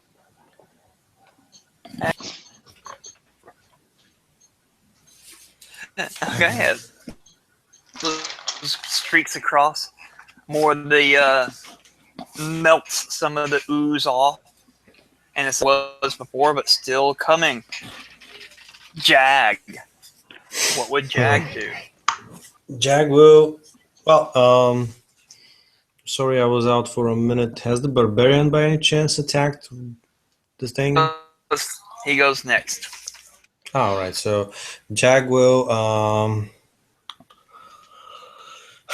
Smarter than the average goblin. Yeah, he will purely act on instinct and be prepared to jump on this creature as soon as someone jumps on it as well. He's been taught to be a second in charge, in line when charging. So yeah. Aye. Ready in action. Mm. Ready in action to attack when somebody else does. Yep. Fair enough. Which will be now, I suppose, as Nibbles. Yeah, so Nibbles, he starts to pull out his battle axe, and he just says, "Aye, it's about time!" And he runs and charges this thing and kind of leaps forward with this two-handed attack with his battle axe, and rolls a a 7 to hit. Oh, is Nibbles? I'm gonna mechanically you missed, but I'm gonna call your axe right through it. It just kind of on your axe swing. Reaction for Jag. All right. Anything else you'd like to do? It's his reaction to leap out at it. Yeah, no, he's just kind of got himself positioned between his companions and this thing. So. Okay. Jag, you're waiting for advantage. All right, and the wolf jumps in and 22, and That'll hit. that's gonna be a bite for. Ooh, nice! 11 points of piercing damage. I don't suppose it can be knocked prone. It's a news. Come on, I mean, even if it doesn't say it, yeah, don't do that. Let me tell you something like this. Tiamat is not immune to being, but this is. It's a news. It hasn't have a side. It's news. Hasn't have an upside or downside. Whatever. The upside down and the shadow bell, and then it'll be its turn finally, and you can hear the as it fluidly waves Jag, your puppy, who but Jag nimbly dashes to the side, and it smashes up against some rock instead. You can hear the sizzle as acid bursts to where Jag was. Your turn. Once again, Z. All right, this time a spear charge. If there's any room. You can climb on top of Jag easily. All right, so piggyback jumping on top of his back and attacking with my spear. Come on, spear. 19. All right. There you go. And that spear does 3 plus 3, 6 points of piercing damage. And I shout victoriously, "We got him, Jack, we got him." As the spear slashes into it, it's immediately is losing almost all cohesion. And what's that stuff? Protoplasm? Ectoplasm is spilling out of the creature onto the ground in a pile all around you, but it's not all cohesion yet. Anything else for you? Nope. Nort. So it looks pretty. North. It looks pretty well hurt, but it's still oozing around. Haha. Okay. I start muttering again, and I bring up another one of those eldritch balls of fire. And Fire. a total of 20 to hit. 21. There you go. And that one did a total of 9 points of damage. So Describe how this ooze loses all coherence. So as the Eldritch Blast hits it in the center this time of what it is, it's almost a rectangle by now because it's oozed down and it's just sort of flaccid by this point, like gelatinous. It just sort of kind of takes the thing in and sort of it detonates inside of it, and the thing just makes sort of a farting sound as the thing just deflates into the corridor. And I think that Greg wanted to eat it. No, don't do that. It tastes awful, and it did this. And he puts out his tongue, and you can see that there's like pieces of his tongue which is like burnt away from something. Made me talk all weird, not like you anymore. Wow. You used to talk better, I take it. Yeah.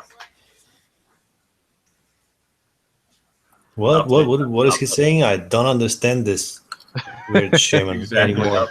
I'm going to have to take his mumble for it.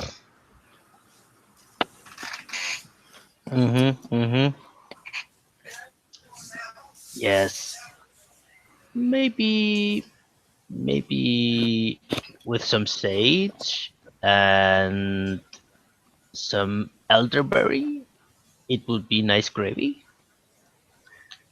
Nibble says, Shrugs. "What is elderberry?"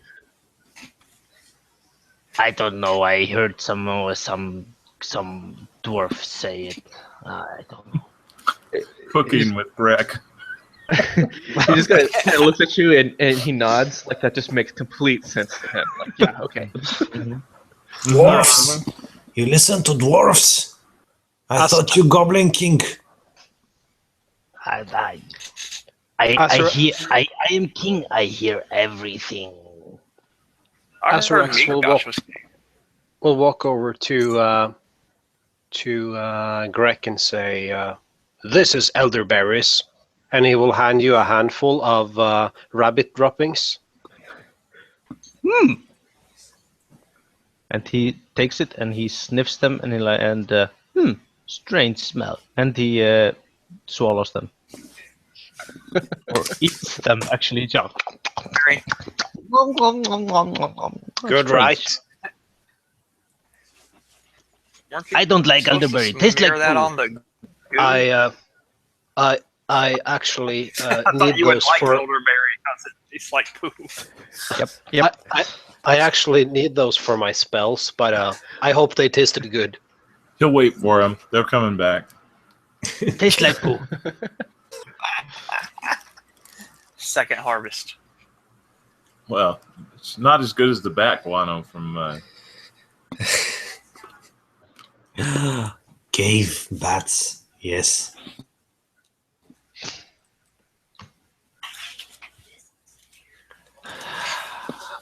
Any chance, Michael, my net has survived? It is very acidic. Let's give it a 50-50. Low. Low and slow. Well, roll high. Sorry, no net. Okay, so I stand on top of the remains of my net and I start crying. It's like, oh no! I took this as a child from... I stole it from my tribe. No! And I start gathering the pieces of the net that have not burned out from the acid. So Nibbles actually has a net, and I think what he would do is he would pull it out of his pack, and he would kind of say, "Oh, it's okay, I have this," and he would kind of throw it at you, like meaning to, like, give it to you. But I feel like that would actually be like an accidental attack with the net. Roll, All right. roll. That's a natural one. So you entangle yourself while trying to throw it at me? Yeah, I think so. I think so. Yes, see, net good. Yes, this is how it's used. Very good. And I start clapping to your awesome show skill because I thought it was intentional. Yeah, and Nibbles would just kind of smile and like nod his head, like yes, yes, that was totally intentional. And Greg would point, and he would say, "Look," and elbow Nort and say, "Ah, I told you, they good soldiers." Nort just kind of takes on this half smirk, and he's like, kind of nodding more at just amused Greg. When you get the new net, will you discard the old one, Todor?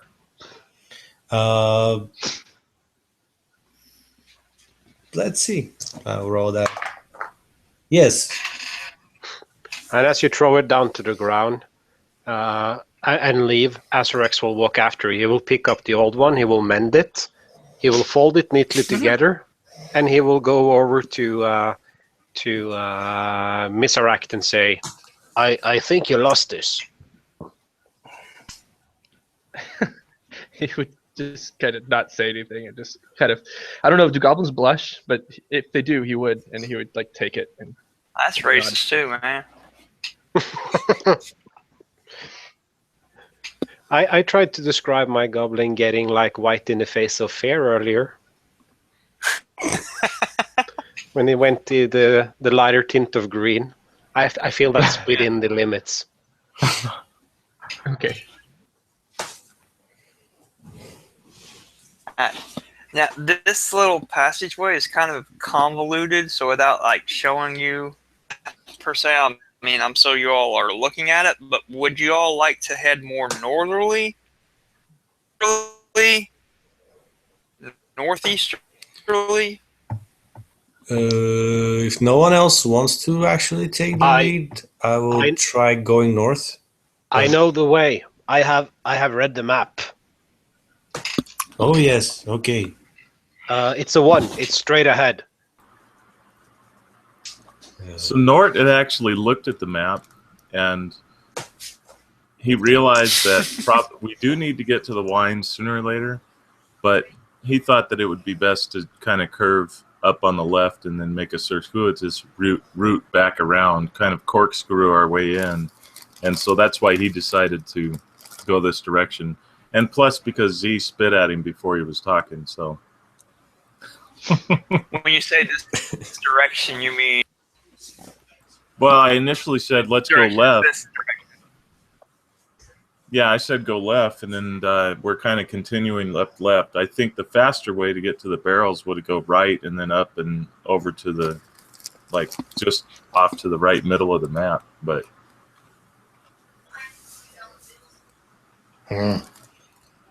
So, but he's thinking, he's thinking. I feel like I'm So, just as lost, although I do have a map in front of me, as Greg would be, as if where the fuck we are on the map. So I'll just follow whomever wants to lead us there. Well, it is Okay. dwarven made after all. It's crap. Yeah, it's everybody knows. Bear it 5 out. foot wide passageway, 6 feet tall. Very strong cut passageways, kind of dead end here and there. But as you're walking through, you will make yourselves heading that original left in that general direction when you came out of the pit. So, a steel pool. A steel pool fills much of this cavern. The water is dark, revealing little of what might lie within. The shore of the pool consists of a thin layer of broken shells from strange, pale mussels, and a fishy odor hangs in the air. A passage leads to south from this area, and a set of steps climbs up to the other east. A sluggish stream flows out of the northeast.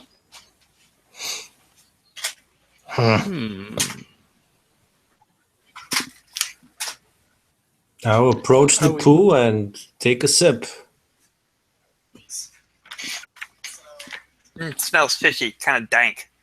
You love Awesome, guys. Resupply time. And I will call for Jug to drink water, and I'll just resupply my water skins. Good call. And if Jag is anything like my dog, he would much prefer to drink out of some skank-ass pool you happen to find in the middle of nowhere than his own freaking water dish. Yeah, but he's been raised by Jag goblins. comes up and just Look, here's a laps it up. pool of rainwater with some gasoline in. It's much better than the fresh water you have inside. Mm-hmm. That's exactly what my dog is like. Also, we're goblins. This is probably preferable than clean water. Azarax would pick up some of the white shells. Okay. I would like to make a perception roll, see if I see something in the water as I drink from my palm. A 15. You know, it seems to be quite deep and dark. You can't really tell anything from inside here.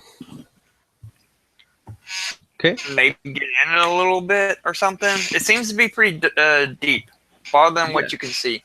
It's more like, is there any movement, any animals, any sea monsters, kraken, perhaps? When you're looking into the pool, do you look worried? Disturb the water. Find out.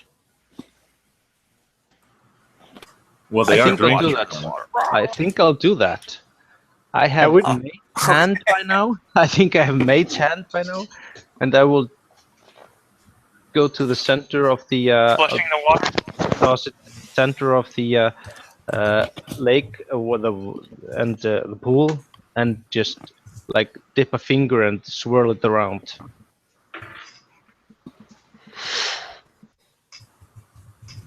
So you can see him like physically swirling his finger, moving the mage hand. If nothing happens, if nothing happens, he would splash it, like really splash the surface of the water. What comes up and tries to grab it? Nothing. You said that Azarax was kneeling next to the edge picking up shells. Can I make a deception roll to act like I'm going to inspect what he's doing and accidentally bump him into the water?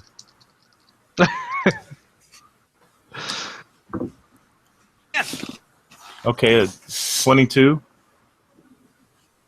That's going to beat pretty much everybody. Does not notice, especially Azarax, you coming up to.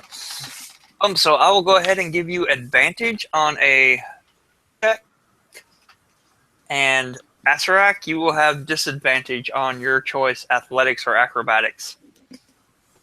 Into the water. Yeah, I'm making it look like I accidentally tripped or something and fell into him. I rolled a 4 and a 4. Okay. Beautiful. That's going to be plus 3, so 7.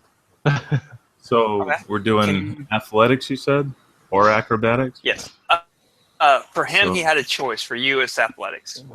Okay, so that would be a total of 17. There you go. But are you knocked into the water? Did you push me into the water? Or ran into you? Yeah, my thought was I'm not trying to shove you like far out. I just want to see what it looks like if, out of character. I'm not trying to be a dick. I'm just seeing it as you're a new recruit, and I'm just kind of seeing what's in the water. So then I can also reach you because you're not too far in. I'm not pushing him so hard that I'm trying to get him really far into it. I just want him to, at least we can fish him back out if he falls in. You, You get my you just meaning? splash in, but here's you're knocked into the water, you get a little wet, but as you do such, Astra, since your head is under, only for a moment, you can immediately stand back up in a second. But while you're just knocked in at the moment, and you know, if you're looking through the water from up, it's very distorting. But now that you're in the water, you can see a lot clearer. In the center of the pool, there's a What's in the center of the pool? A skeleton. and you see that just as you're knocked in and your head's under water for a second. You I cut will. out. There's a big treasure chest full of gold, right? I will pull my head out of the water, and I will look completely insane in my eyes, and I will run to the shore and start rolling around on the ground for at least 30 seconds. As he would splash into the water, I imagine I would get some on me, and I would just like hiss at Nort and say, "Careful, you clumsy!" Yeah. Nibbles would be like kind of like really excited by this, and he would probably take his battle axe and start making a lot of noise, smacking it on his thigh, you know, kind of jumping up and down, like just watching with glee. As Azarax races up after rolling around for about 30 seconds, I will turn to the party and say, I almost lost my scent there. Damn water. There's something down there, but it means somebody would have to swim. And he makes this kind of really weird-looking, like a face. And he will say, it looks like a skeleton. So, skeletons everywhere. I even have a skeleton in my closet. A couple of them.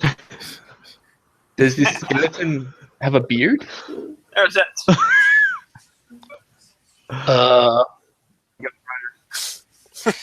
No. Although you can tell whatever you want. I wasn't able to see. It might have had. Oh, remember when somebody die, they shit their pants? Maybe it's a dwarf and he shit diamond. Ooh. Maybe there's diamond in the pool.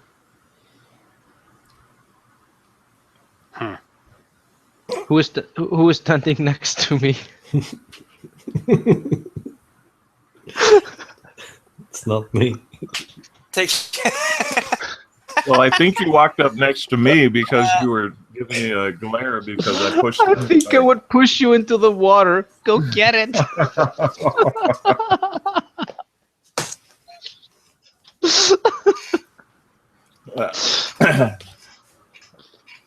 That sounds reasonable. Should I make a roll for it or whatever? Who are you pushing into the water? Nort, I guess. Resisting. Just with one hand, like shoving him. Like, go get it. So, you want me to do acrobatics or athletics on that? It is your choice. Oh Okay. crap! Athletics only. Strength, athletics. 18 for me. He beat me by 1. Woo! My 0 modifier. That area. So I wasn't kind of expecting it, and I see him too late as the hand is pushing me in, and I'm like thinking to myself, "Oh F, this is not going to end well. Oh, F.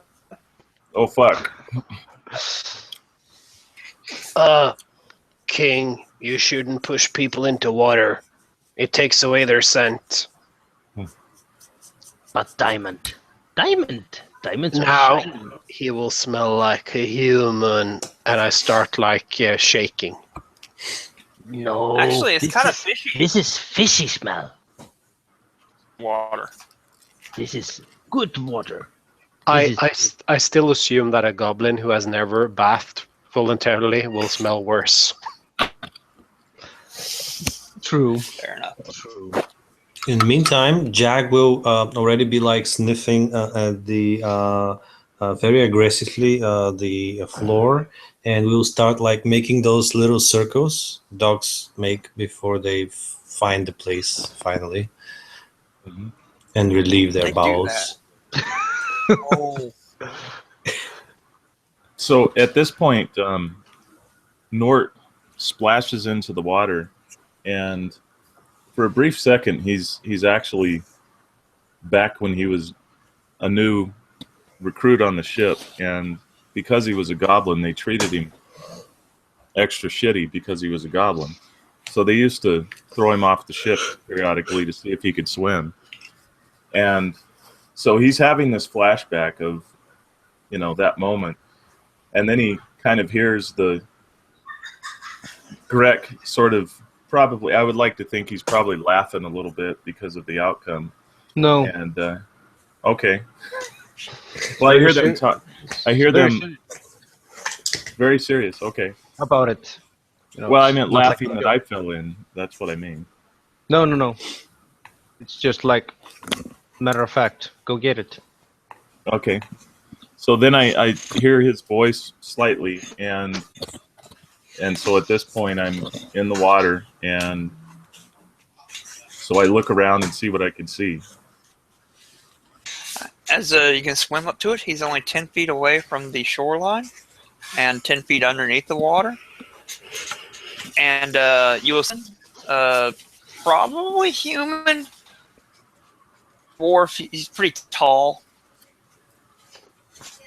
And rib cage, not quite that big, but he's you can see that there are several arrows sticking out from where his ribs were, or his rib stone rib. And upon his finger seems to be a big shiny, and also on that big shiny, he's holding a You cut out there. yes. He said he's holding a what? What? Yeah. My Arcana is I'm not trained in it, and I don't have a bonus to intelligence, so it's +0. The shininess of a ring in his hand really strikes your eye, and it's holding something also too. But for anything that's skeleton, it seems odd because since he's a skeleton, you would think that anything he was holding would have been, Yeah. Gone by now too. But no, whatever he's holding is still there. It's a stick. And a Okay, I'm shiny going to swim ring down on to that him tiny finger. and retrieve it. Okay. Not a problem. You do such. And I put it into my bag. As I'm swimming back up,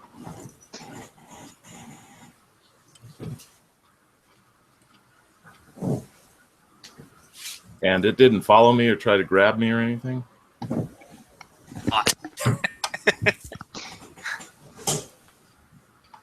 Okay, so as I get out of the pool, I tell him, human skeleton, Yeah.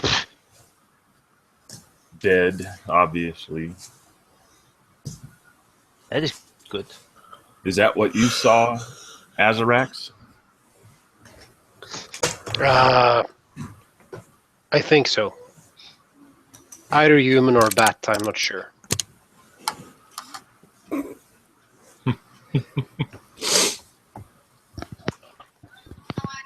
Okay, so I get out and I start shaking myself off, trying to get this brackish water, I guess, off of me, and whatever. Not sure if it's brackish or not. Nah, not brackish. Stagnant, Okay. I would say. Fishy smelling, germ filled. Yeah, I've smelled like that before. Okay. Okay. You ready? From here, you can either go up these stairs, on the eastern wall, or you can follow the stream that feeds this pool. Doesn't appear to No. be very deep, and there is a bit of a ceiling overhead of it too. So would you all like to wade? I'm assuming no. No. Or you not- can take these stairs. Is there just the stairs, or was it something more? To the south is the one that you came in. 3 options in the room description, but you came from the room. So you can either follow the stream or go right up the stairs. Ah, okay. I wouldn't follow the stream. Here. Or you can say, fuck it, camp here for the rest of your life till you die. Or you could just say, screw this whole thing and head to, I don't know, wherever. I think we should take the stairs and avoid that water. Yeah. Okay. After having relieved his bowels, I'm sending Jack to just go up to the stairs and sniff a little, and give us a lassie kind of sign if there's any danger around. Okay. As he sniffs up the stairs, he'll see that the passage crosses, only goes 10 feet farther south before it dead ends into rubble. You got 10 feet to the north before it goes up to the stairs. There's another door. Looking to see what that.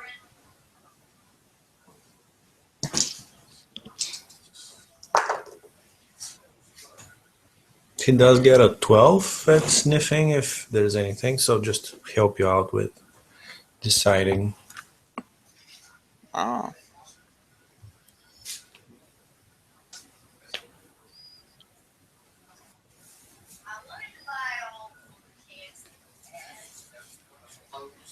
Ah.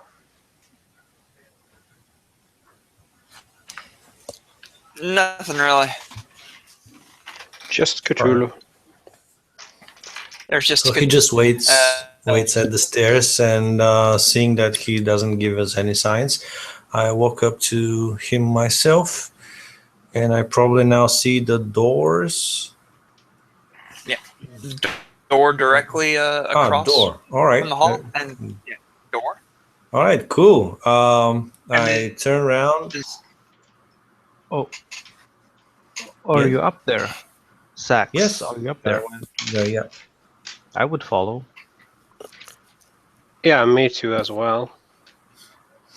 All right. And Up there, and Yeah, while I'm still lagging back behind, bringing up the rear, but I'm kind of lagging and watching them because I'm looking in my pouch trying to look at what I have Oh. Precious. and try. I guess it would be sleight of hand to see if I could pull it out and see if they're not watching me. So I stealthed behind for a critical 20.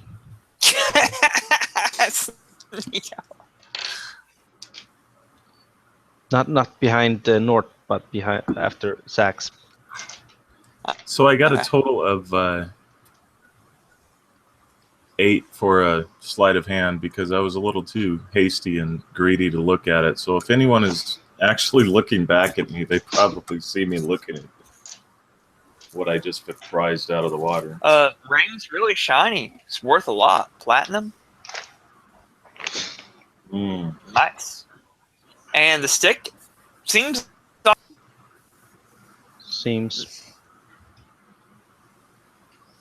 odd with an Arcana of 10.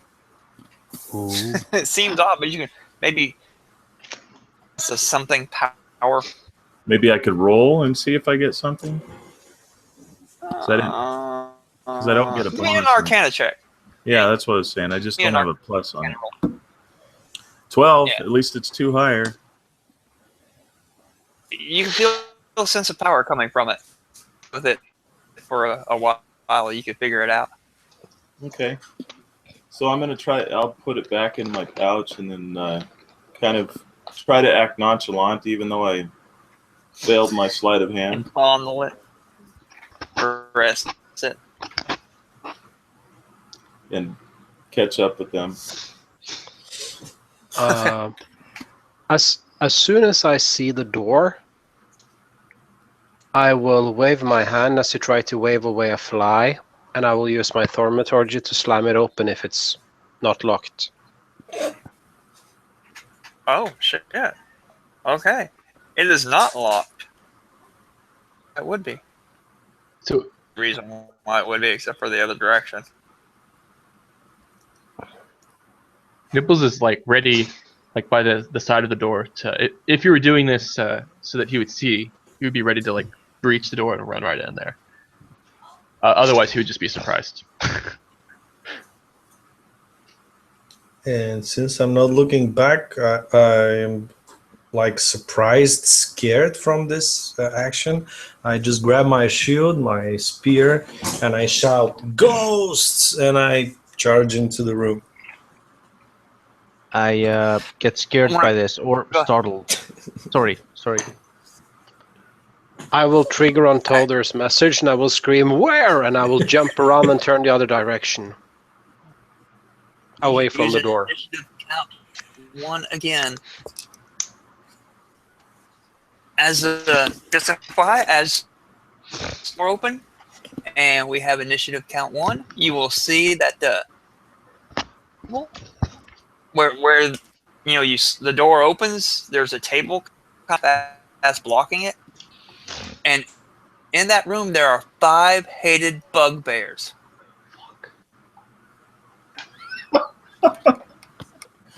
Awesome. Oh, by the way, you guys don't have to thank me for fixing the door problem. No problem. No. Hey, You got this? 8, everybody's doing their part. 6, 8, 4, 11, 7. Okay, so first and foremost, the winner of the initiative count 1, Z. What do you do? Did I hear correctly? 5-headed bugbears, or just 5 bugbears with heads, or one big Awesome. bugbear with 5 heads?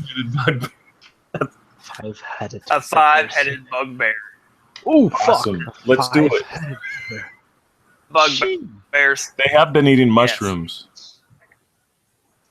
True. And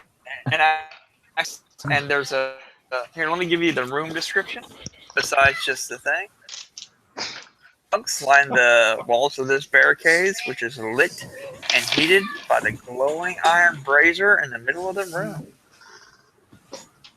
There are 5 bugbears. Surprise round, right? 5 bugbears. No, that's damned open, and they're all like, "Ooh." I wouldn't call them quite surprised though. Well, would they not The be surprise surprised that the when door he slammed. rammed in? He charged directly into it. Just saying. Alright. All right. Screaming ghosts. Also, Just saying. in Goblin, Well, which I they mean, understand. the way I see it is they're as surprised that you all are running in as you all are surprised we're open and there's 5 bugbears there. Everybody's like, "Oh shit!" But they did not roll well in initiative anyway, so it's almost the same thing. Z, what do you do? I charge the nearest one with my awesome spear, Hey, doggy day. Do it. and that's a 19 to hit That'll hit. for my maximum of 9 points of damage. You slam into the bear, and your spear just catches right into its Oh, wait a second, bugbears? shoulder, and blood spurts out. Sorry, bugbears. All right, those are humanoids, right? And these are my favorite enemies. Can I say that I have, since this is the first time I see one of my favorite enemies, could I have put the hunter's mark on him? Because, Actually, yeah. All right, so yeah, I scream at them, "You go down, you foul, hairy beast." I'll add 2 more damage from my Hunter's Mark and 2 more damage for my favorite enemy, so that totals up to 13 damage, I believe, total, with Yeah. my awesome charge. Yeah, you halfway fell the thing out of him as you sink this spear deep. AKA, he's pretty much bloodied. Anything else for you, sir? That was all. Nort. Using the same initiative count as last time. All right. So we have 5 bugbears. Yep. And so I will. I am going to cast. Let's see. Hex is a bonus action. So I am hexing one of them. Bonus. And Different one than the one that is half dead already. yeah, it looks like that one's well in hand. So right. I'm going to get the one on the far right then. Just a disadvantage and ability check first. What would you like to hex them? Strength, wisdom, dex, common Dex. ones. Thank you. Got it. Dex. All right. And I then throw a Eldritch Blast at it. Okay. For a total of 21 to hit. Wow.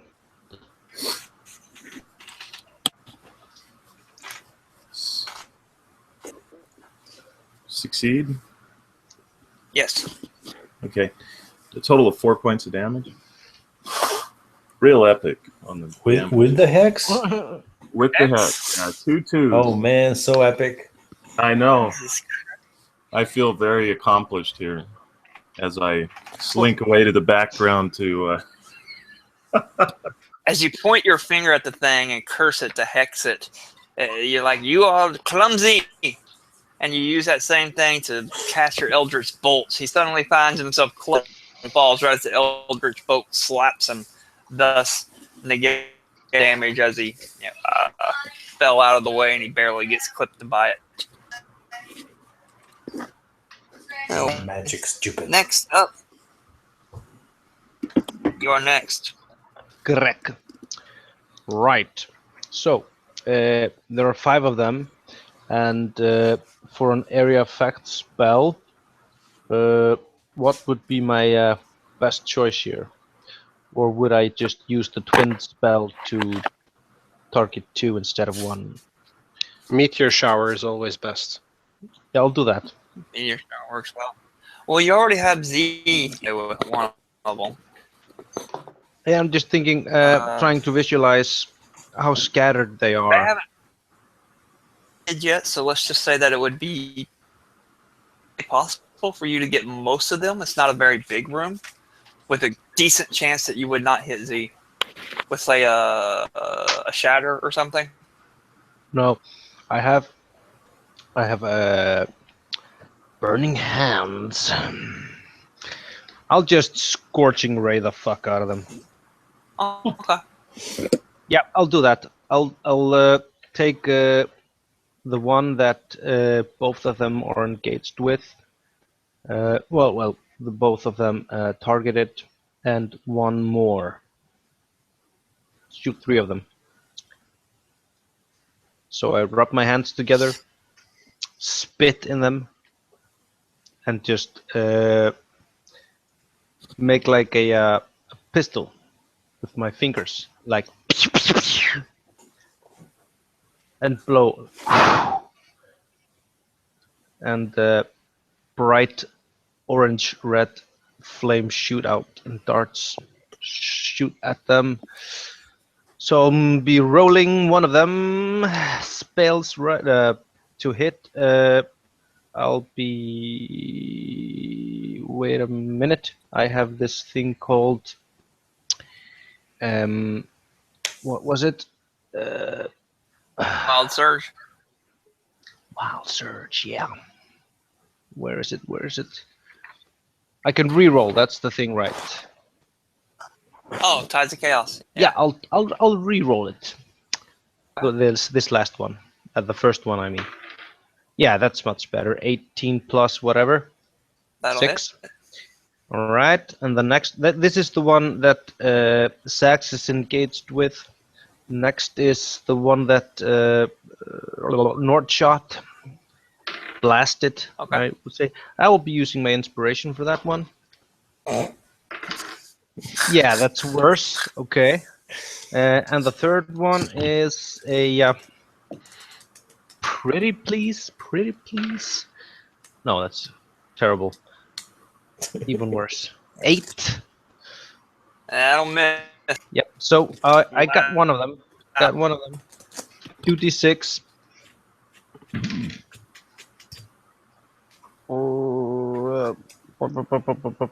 Reroll that. No, crap. That was worse. All right.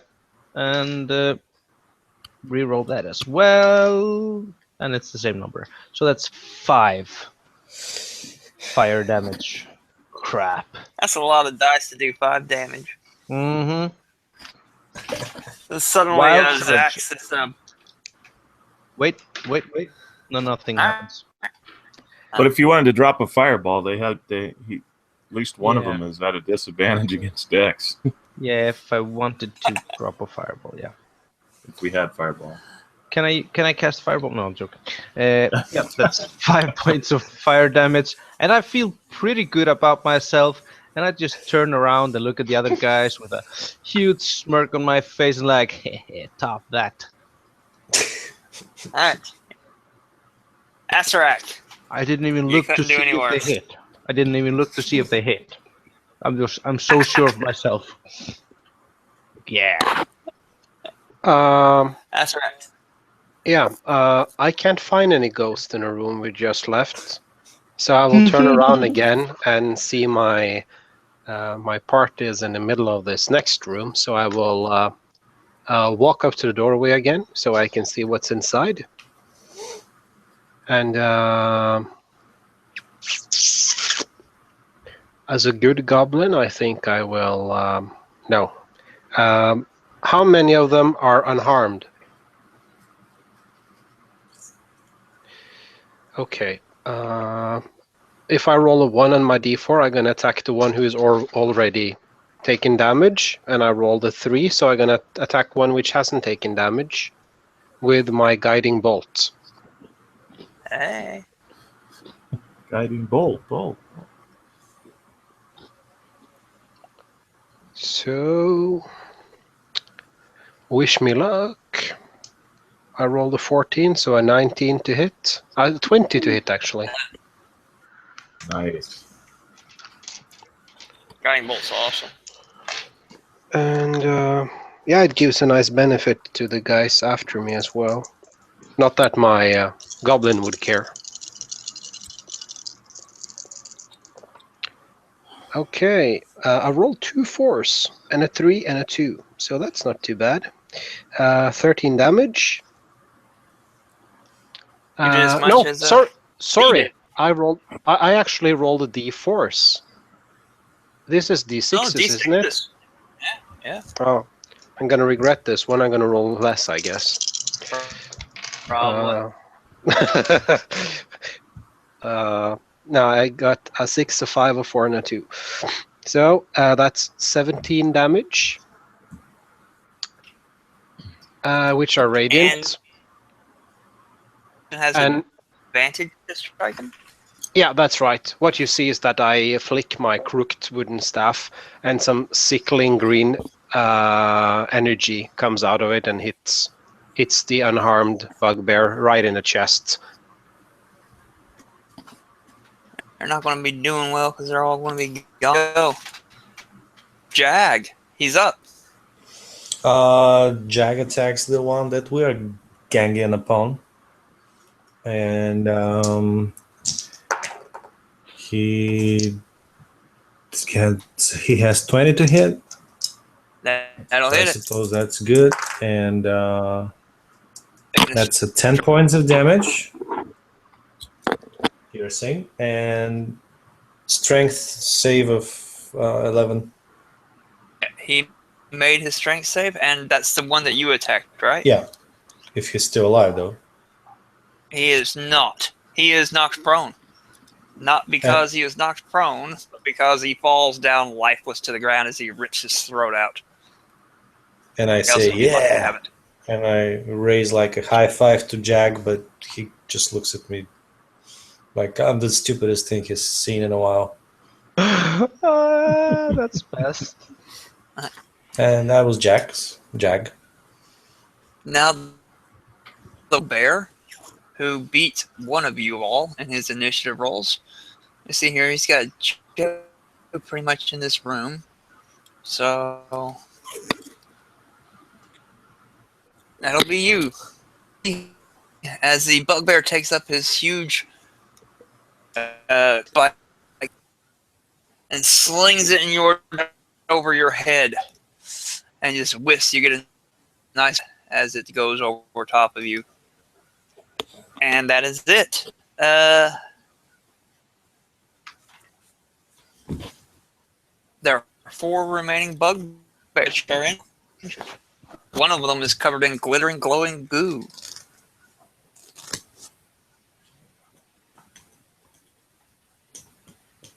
Nibbles. Okay, sorry, I couldn't hear if it was my turn or not. Okay, so I guess what he would do is with complete and total rage, he would run in to one of the bugbears that hasn't been attacked yet, and he would make a reckless attack with his battle axe, and that's a 23 to hit. What? Okay.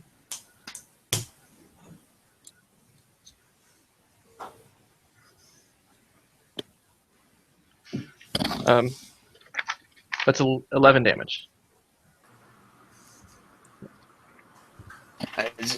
Slashed right into his head with your battle axe and blood. Anything else you'd like to do? Like, are you raging, or Yeah, you he's just recklessly attacking?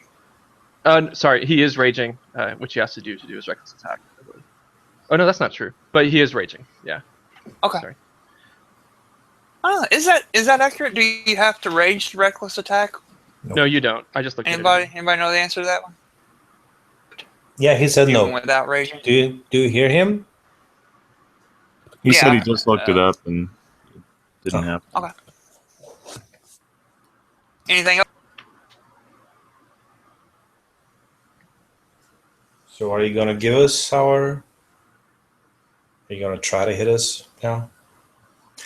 Michael? Yeah. I was just wondering if there was anything else for the other remaining 3. Will each Chill out. have a target, I suppose. I'll go with the one who has advantage. Levels, and just even though you're fighting anything on defense, to not do anything. However, puppy, he gets caught right in the jaw.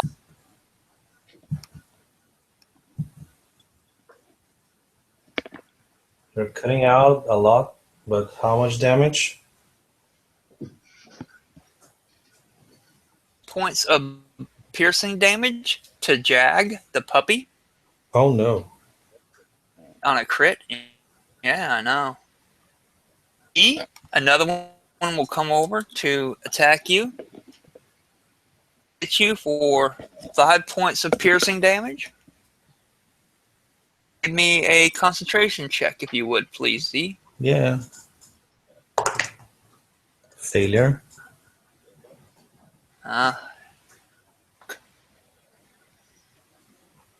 You're up, Z. All right. Well, what I'm going to do now is gonna be cry with rage and go towards the puppy. All right. Quick question: if he drops to 0, The beasts already have like hit dice and everything. Are they gonna have like death saving throws as well, or what do you think, Michael? I see why not. You can resummon him. But Yeah, but it takes yeah, 8 I hours can or give him something. death saves. The thing is that he's very fond Death of the saves. puppy. Thing is that he's very fond of the puppy, so yeah, he's gonna get bumped if it dies. So he will try to save it. But at first, he knows that he hasn't realized yet that it's that bad. So he's going to attack the fucker that attacked it. Is it the one by chance glittering in goo or stuff? Yes, it would. All right. Well, I'm just trying to roleplay it as such that well, these are his favorite enemies, so he's not like blindly like just attacking anyone else, and even though he's stupid, he would use any tactical advantage he might get. He's thinking that this kind of magic that still is lingering on this guy was probably something good for him, so he will attack him with his spear, and that's gonna be a 17 to hit. That'll hit. Is that a good? All right. Another hunter's mark to that mother. All right. That's gonna be 6 plus 5, 11 points of damage to this guy. Dead. Yeah. Nice. Nort. Okay, I am going to throw another Eldritch Blast at the one that is Hex. That one hasn't fallen yet, correct? Correct. Okay. And total of a 12. Miss. Bounces Dice are off his turning shield. on. All right, Back and to the old one. yep. On to the next. All right. I believe correct.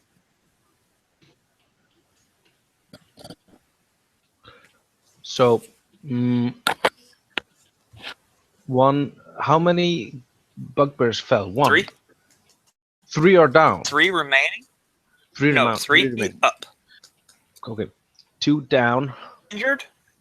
And he saw when Zax took down the one that took down his dog, wolf, puppy, and he was he felt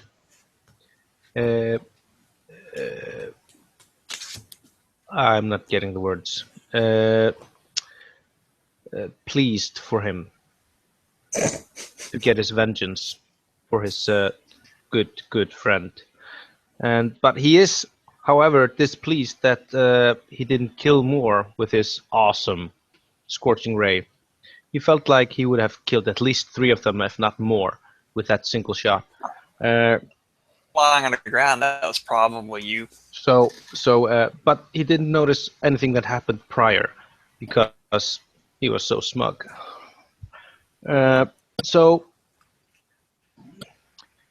he just takes up the glass staff, wields it like a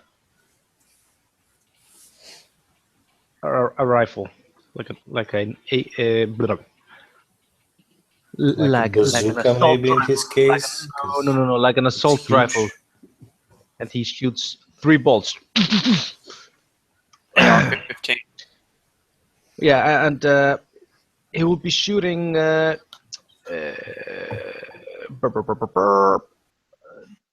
the one that You Zax was got one that attacking? Nort's been still up. Zax was attacking one of them. Is that one dead?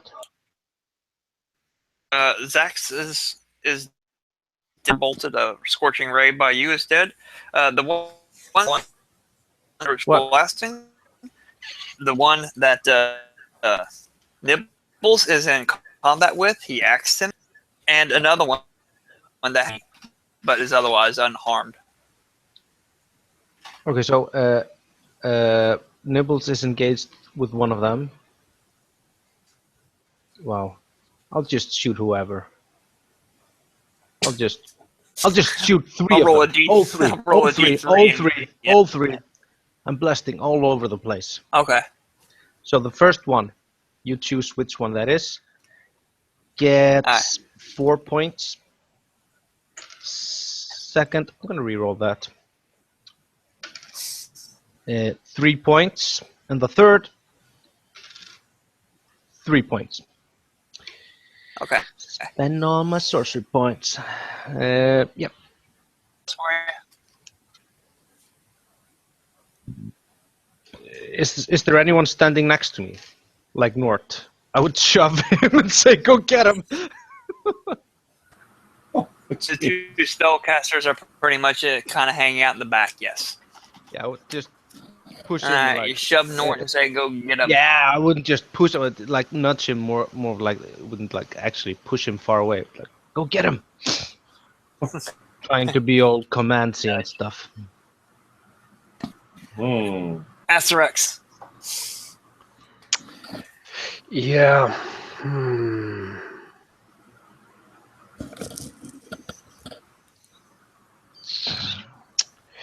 I think I will cast Spiritual Weapon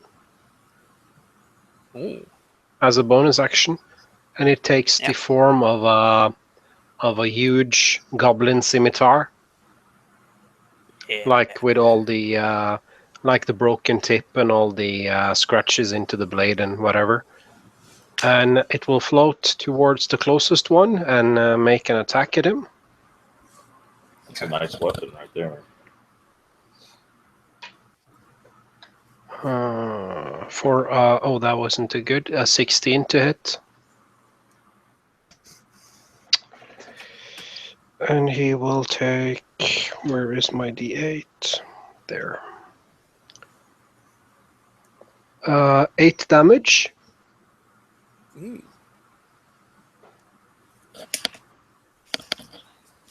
Alright, And main action? I will firebolt him. Okay. For 17 on the die, so a 23 to hit. Yeah, that'll hit also. And two fire damage. Oh, wow. Alright, so this hovering, like, flaming radiant spears and slashes at him, and blood splatters out of you, slash him in the back. Bolt comes and smash him in the forehead, and hair falls off. Being all singed.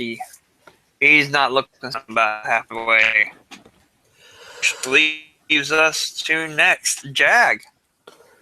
Jag is having one failure in his death savings. Is he out? Okay. How many hit points do they? It had exactly Alright. 16. Alright. Nibbles. Don't worry, I can mend him afterwards. Oh. So how many bugbears are left, and how do they look? There are 3. The one you're in melee with is about halfway. Okay. He's looking Okay. bloody. Great. Yeah. So he would take another swing at him with his battle axe. Okie dokie. 13. Does that Reckless? hit? It does not. Was that reckless? It was not a reckless swing. I should have done a Okay. reckless attack, but that's okay. I'll remember to do that next time. You can change it if you want. Roll another die. Oh, okay. Thank you, merciful DM. I will roll another die. And it didn't get any better. Roll another die on you. That's okay. Merciful my ass. All right. Anything else for you, sir? No, that's it. He'll still be there. Yep. Let's go ahead and do the one that has advantage on you. Melee with him. Yep. That'll hit 19. Okay. Morning And- Star, Bear, your shield wall for 11 points of damage. You may have that. Total of 5 for you. And then there's 2 more left. The 2 that were, the one that was on you will continue to swing at you. And the one that was knocked your wolf out, he's already dead. So who's this other guy? Who was he attacking?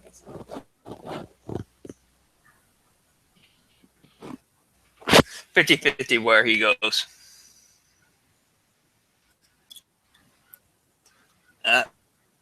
The Raging Barbarian.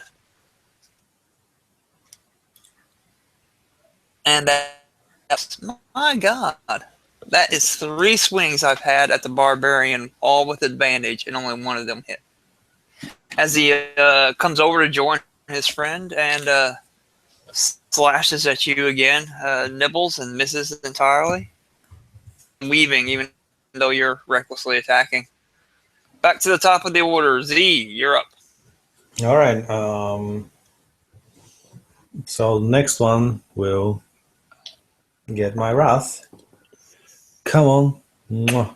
Oh, the one I just took down. Bonus action, switching my Hunter's Mark to the next one. Okay. And that's a 18 to hit. And I suppose it does. My 17 hit last time. Oh, yes. 2 sixes. 2 sixes, man. So that's 12 plus 5.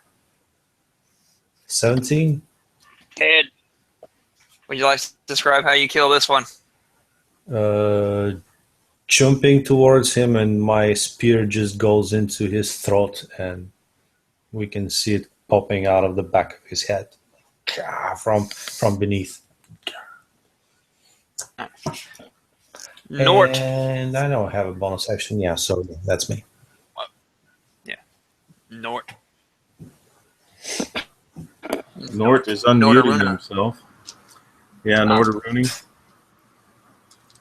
And he is throwing another Eldritch Blast. And this time I'm going to remember my Agonizing Blast. Oh, what's that do? Oh, it allows me to add my Charisma bonus to the damage. So, total of 15 to hit. Just misses, bounces off his shield. Hold on, let me double check here. 16 because I did just bump with the recent. 16 will hit. Okay, so 18 points of damage on that one. And add double your charisma modifier since you already hit him once and did not add it. No, that's fine. It was my mistake. So, so a total of 18. Oh, dude. Ah, he falls down the one knee. He's going to the ground. He limps his over. Then he reaches up and draws in her last breath, raises his morning star. He is still just barely clinging to life. Bastard. That's it for me. 1 hit point. Correct. Okay. Thing is, the one that just fell almost, is Yes. he one of the 2 that is engaged with Nibbles? He is. Well, it wouldn't matter anyway, because I would be infuriated that 2 of them are attacking one and like towering above him. I would charge, taking 2, holding my staff with both hands, just charging, and I would slide under between the one that is standing between his legs, and hitting him as hard as I could in the crotch, which would give me a plus for the pack tactics or whatever it's called. And I'm going to attack. Sliding under, and I have this nimble thing, so I have advantage on getting through enemy space or something. Got zero issue with you doing it. With What? It. You can occupy his space right underneath between his legs. Granted, they are medium. They're portrayed as large. Well, still large man size, but big dudes. You're small. Would I get okay like an advantage or something because flanking or whatever, or I'm do I not get something for it? generally a fan of flanking advantage. You'll get cool points. Cool points. I'll take it. So here's my roll. Alright. Dear demon lord of goblins, guide my hands. Fuck. Fuck. They're Nope. fickle bitches, aren't they? That does not sound let's say, like cool that's, points to the edge. how much bonus does cool points give me? Because this is not having 11. shield. Not having his It's 11. shield does not help.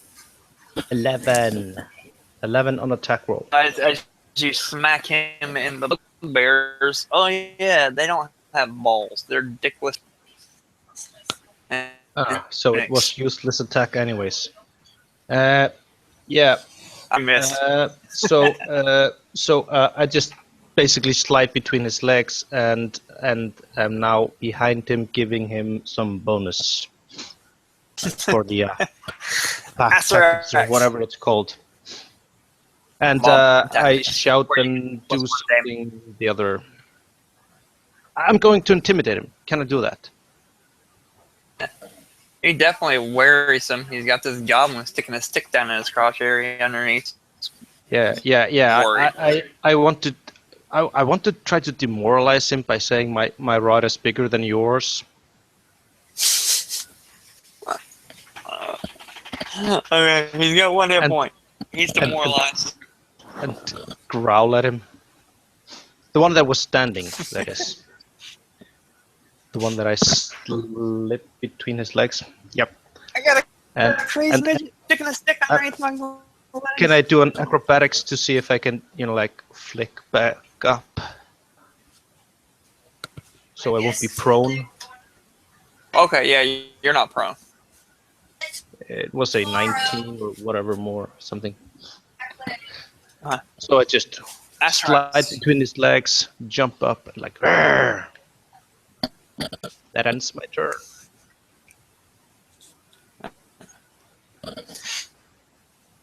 Tracks.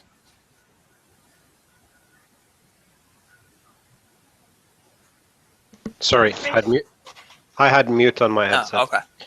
I will move my spiritual weapon over to the closest guy alive and beat at him with it. Okay. Would you like the one who's on one knee?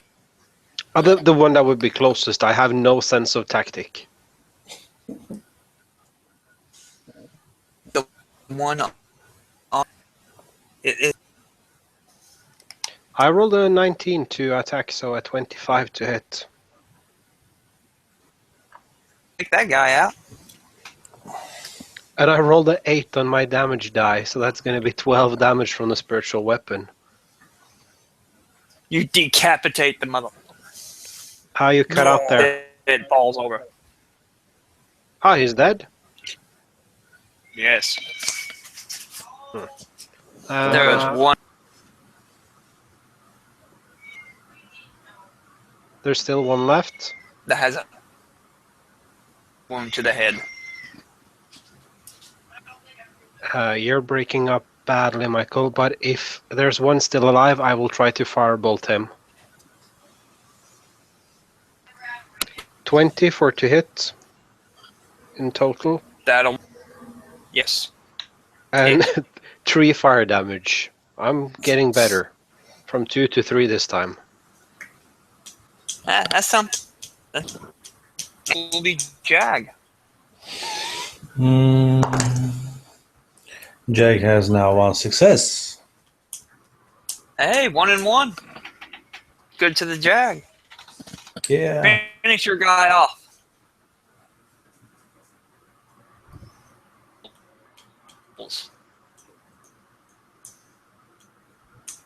You may Sorry. be muted. Yeah. All right.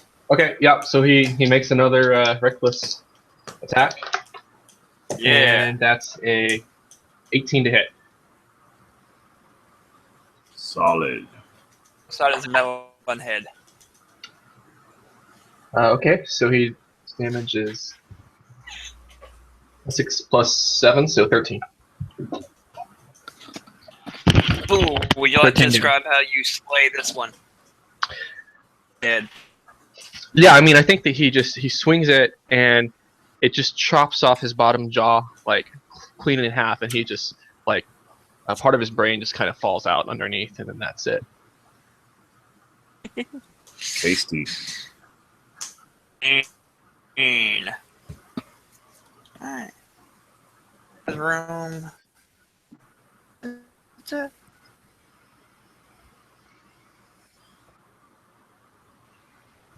Ooh. You can find search around the bugbears. You'll find a pouch with copper pieces, 13 electrum, and a potion. It does not look like your normal healing potions. The normal red ones with a glowing silver hair in the middle of it. It does look larger, bigger to that. I shake it.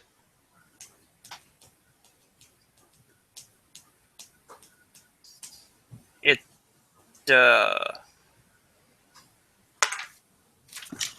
sloshes around nicely. Makes a warm, fuzzy feeling. Sloshes back. I shake it again. Ooh. Even Ah. more warm, fuzzy. I look at Nort, say, look at this. I shake it again. We're both staring at this bottle of something and wow. Wow. I bet that's dwarven wine. Can I have some? Oh, and I hug the bottle, take it close, and I open it and I smell it. What's the smell like? Honey.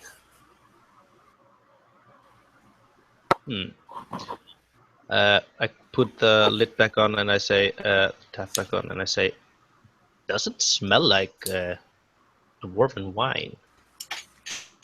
Have you tried dwarven wine? Sure. Is it good? Yeah. I mean, yeah, sure. We need to Fine. find dwarven wine. Wine is wine. So don't whine about it. Oh god. Z, would you like to make a medicine check with advantage on your wolf? Or anything?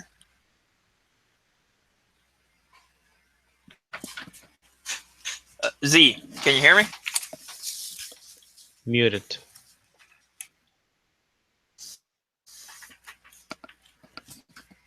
But your wolf is out. I'll give you advantage on a health check or a medicine check for your wolf stabilizer.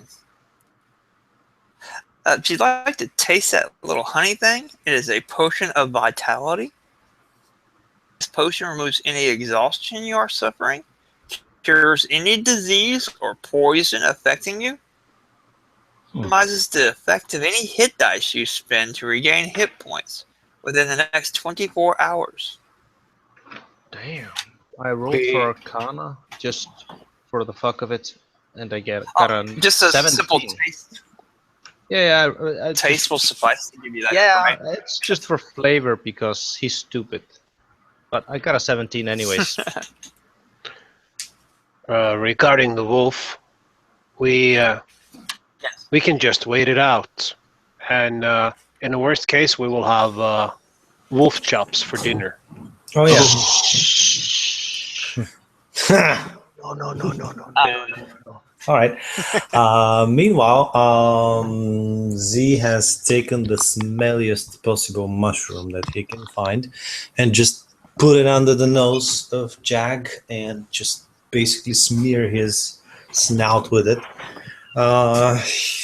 Jag will basically cough up, like try to just get away with this awful smell, and will soon start breathing normally instead of dying. Meanwhile, I did my checks and everything, so I did a medicine check of 12, which is good enough to Okay. stabilize Stable. him. And the D4 roll said that he will take an hour to recuperate and get back into consciousness. So as I did that, I start smearing some mud that I've gathered with my travels, like helping with wounds and stuff, over the awful wound that he received from a single blow in his probably rib cage or something. And then we'll turn to the king and say, "My king, my liege, before we continue, You are hunting going. down- what? I heard Migosh was king. No, That's bad. he was Greg never took to me. care of that. Greg took Um, care of that. All right, Greg. Before I continue hunting those hairy beasts, and for the valor in combat I showed, may I ask you a favor? Sure, ask. Yeah, I'm gonna need about 2 hours to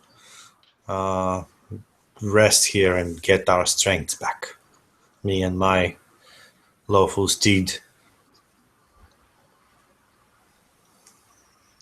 He scratches his head since he has no sense of time, and 2 hours is. He doesn't really understand the concept. He's like, okay, sure. Your bed, and there are 2 doors to the room on the western one, which is the one you're, and on the eastern one. There are doors that. It was kind of barred with a table. Thaumaturgy slamming the door open, kind of removed. Easy to get through. On the eastern wall, which you all have not. I mean, it's door. There's cots. So, Nibbles, if you be so kind to help me here. He's not feeling he's usually not that nice of asking things of other people, but he's kind of really worried about his dog, so that's why he's suddenly like stuttering a little bit, trying to ask of other goblins things. So yeah, that's how he looks right now, turning to Nibbles and asking him for a little help. Turning nipples. Yeah. So, sorry. What are you asking Nibbles to do? Yeah, you look like the strongest of them all. Can you help me here move those tables and beds a little bit so that we can bar all doors? Okay. Yeah. He would kind of look kind of sullen, like he's being asked to do this this manual labor, like he isn't used to doing that, but he would begrudgingly, push some desks around and kind of close up the doors on both sides and do his best to make sure everybody knew that he wasn't happy about this, but he would bar the doors. Even Greg would lend a maid's hand, to move one chair. When the doors are barred,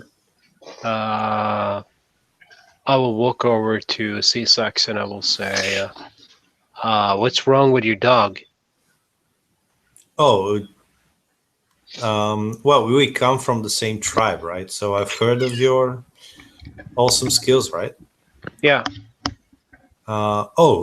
He's just asleep and badly hurt, but he'll be all right. Okay, would you like me to take a look at him?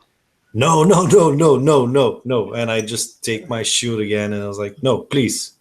Nibbles would Step actually back. Nibbles would start to kind of make what looks like he's preparing a cooking fire. Like he's pulling some stuff out of his pack, and he's like starting to light a little fire. I would like to. The room fills with smoke. Yeah.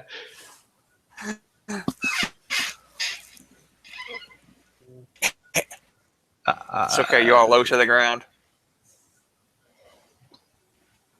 And we love the smoke. How does bugbear meat taste like? We're soon Point to is, do you find let out. it continue to smoke, or do Probably you? okay. I'll Nice. tell you. You smoke Juicy and the yard muscles. room starts filling up. I'll tell you that is just like goblin meat, but coarser. Yeah, but nice thick muscles. Good meat. Nibbles says, "You know what does taste good? Wolf meat." Shh, too soon. What? Too soon? I don't think it's dead already. Try stabbing it a little bit. So then Nibbles starts to pull out this wicked sharp dagger that he got from earlier. He just kind of looks to his king and with a smile on his face. No, it's a joke. It's his friend. Again, he kind of nods his head really quickly. It's like he totally understood that it was a joke the entire time, but really he doesn't even know what the word joke means. But the vial, the potion, I wouldn't necessarily cling to it. If somebody else wanted to take it, I would just leave it on the table or something. What? For somebody else to, if somebody feels like they had some other better use for it or something. Mainly because he's cocky, thinks he's somewhat. Azarex will, when you leave it on the table, pick it up and take a sniff at it himself. And he will try to imagine how nice dwarven wine could taste when this, which is not dwarven wine, smells so good.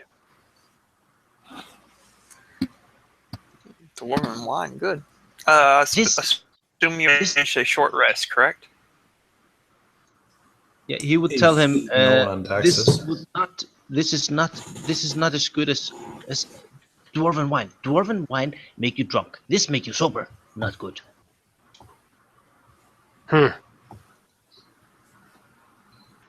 I guess you're right. Z- You're the king after all. This is medicine. You may go ahead and roll your.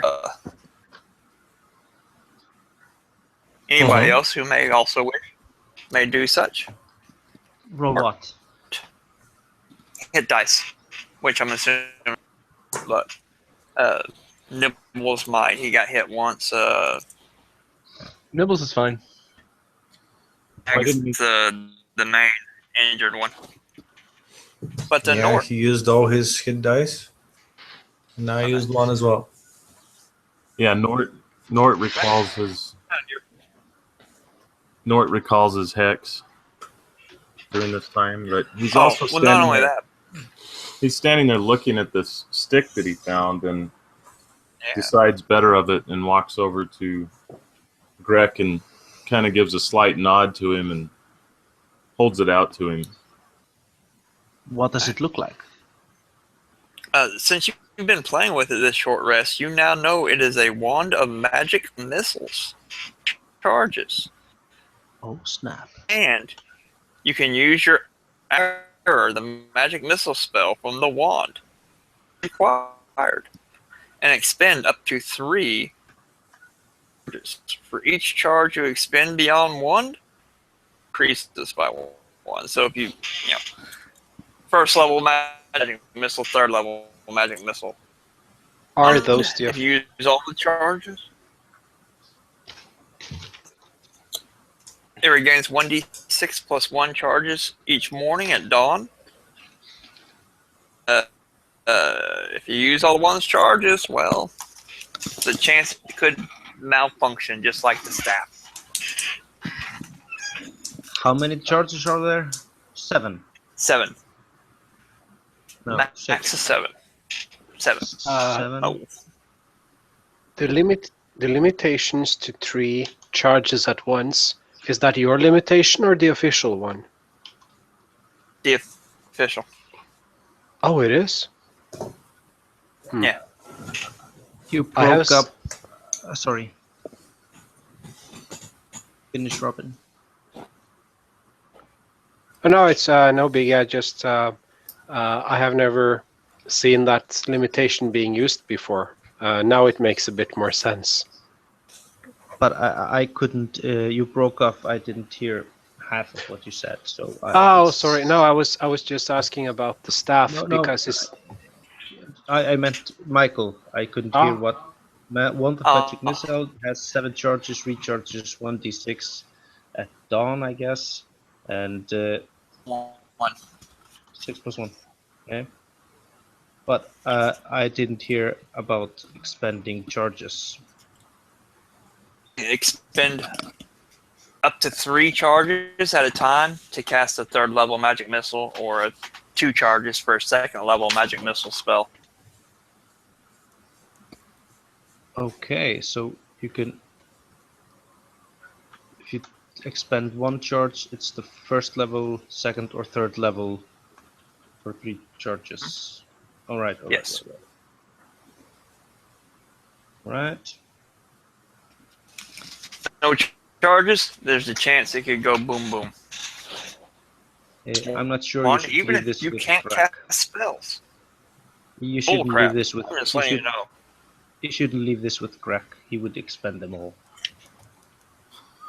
Okay, I vote for the barbarian having it. I'm just kidding. Well, I have the staff, so I'm just saying maybe somebody else would like this one. Missile spell anyway. Yeah. If nobody else wants it, I could take it. But no more Eldritch's blasts anyway. You know why would you? Well, that's where I'm coming from. Is I'm thinking my Eldritch Blast, when I stack it, I can effectively do, and more damage. In Nort's mind, he's thinking to himself that it would be better used in other hands. Of course, he's not thinking those words so kindly, but he thinks it's 1d10 plus 4 plus 1d6 hex. Why wouldn't you do that instead of 3d4 plus 3? I'll take the wand. Stick it in my belt. If nobody is interested. I think Azarax was interested. Oh. My bad. Yeah, magic missile is one of the class skills I get. Cool. Now, while it does say that you don't need the ability to cast spells to use this wand, I'm just saying if it winds up in the hands of a barbarian, no. Magic missile is one of my class spells as an arcane cleric. Messed up. I think it'd be kind of funny to see a barbarian wand slinger. Does Nibble have any ranged weapon attacks? Are you asking Nibbles this question in character? No. I've got a dagger and some axes I could throw. Yeah. He also has himself that he can throw, but Scrabbles. Possibly. May he rest in peace. What? Yeah, Scrabbles. Oh. Our first goblin barbarian. He went to college. Oh. He was the barbarian went to college. Now he's not. Now he's a fighter. Yeah. The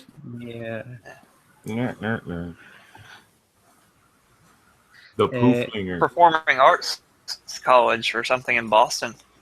Yeah. Oh, wow. Well, this is special. It's a good deal. Good for him. You go, boy.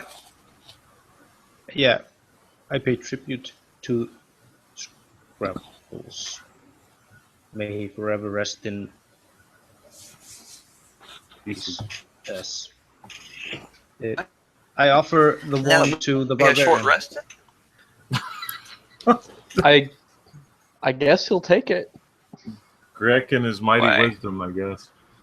And I tell him, Just point and shoot. This end. This end. Point this end. He smiles at you and again nods his head like he totally understands, but probably doesn't. Short rest with it to attune to it, so to speak. Nort had already attuned to it, so Okay. Oh, Tell I you how had to do short it. rested with it, but yeah, I can show him how to figured do out it. what it could do and everything. But call this session. It's starting to get a little late. Mine and already rocking. I got a feeling that next time we can make more progress. Good stopping point. Cool. Yeah, it was a Thanks for fun letting me session. play. how much electrum was there lying around? 15 copper. Let me find that again. Which looks more shiny, copper or electrum? 13 electrum. Yeah, which looks more shiny? Neither are particularly shiny metals, in my opinion. So call.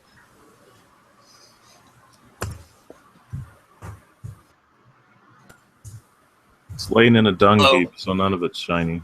He'll just, Eh, he'll just take I'm going to go with the electrum. Happens to be a little bit more shiny.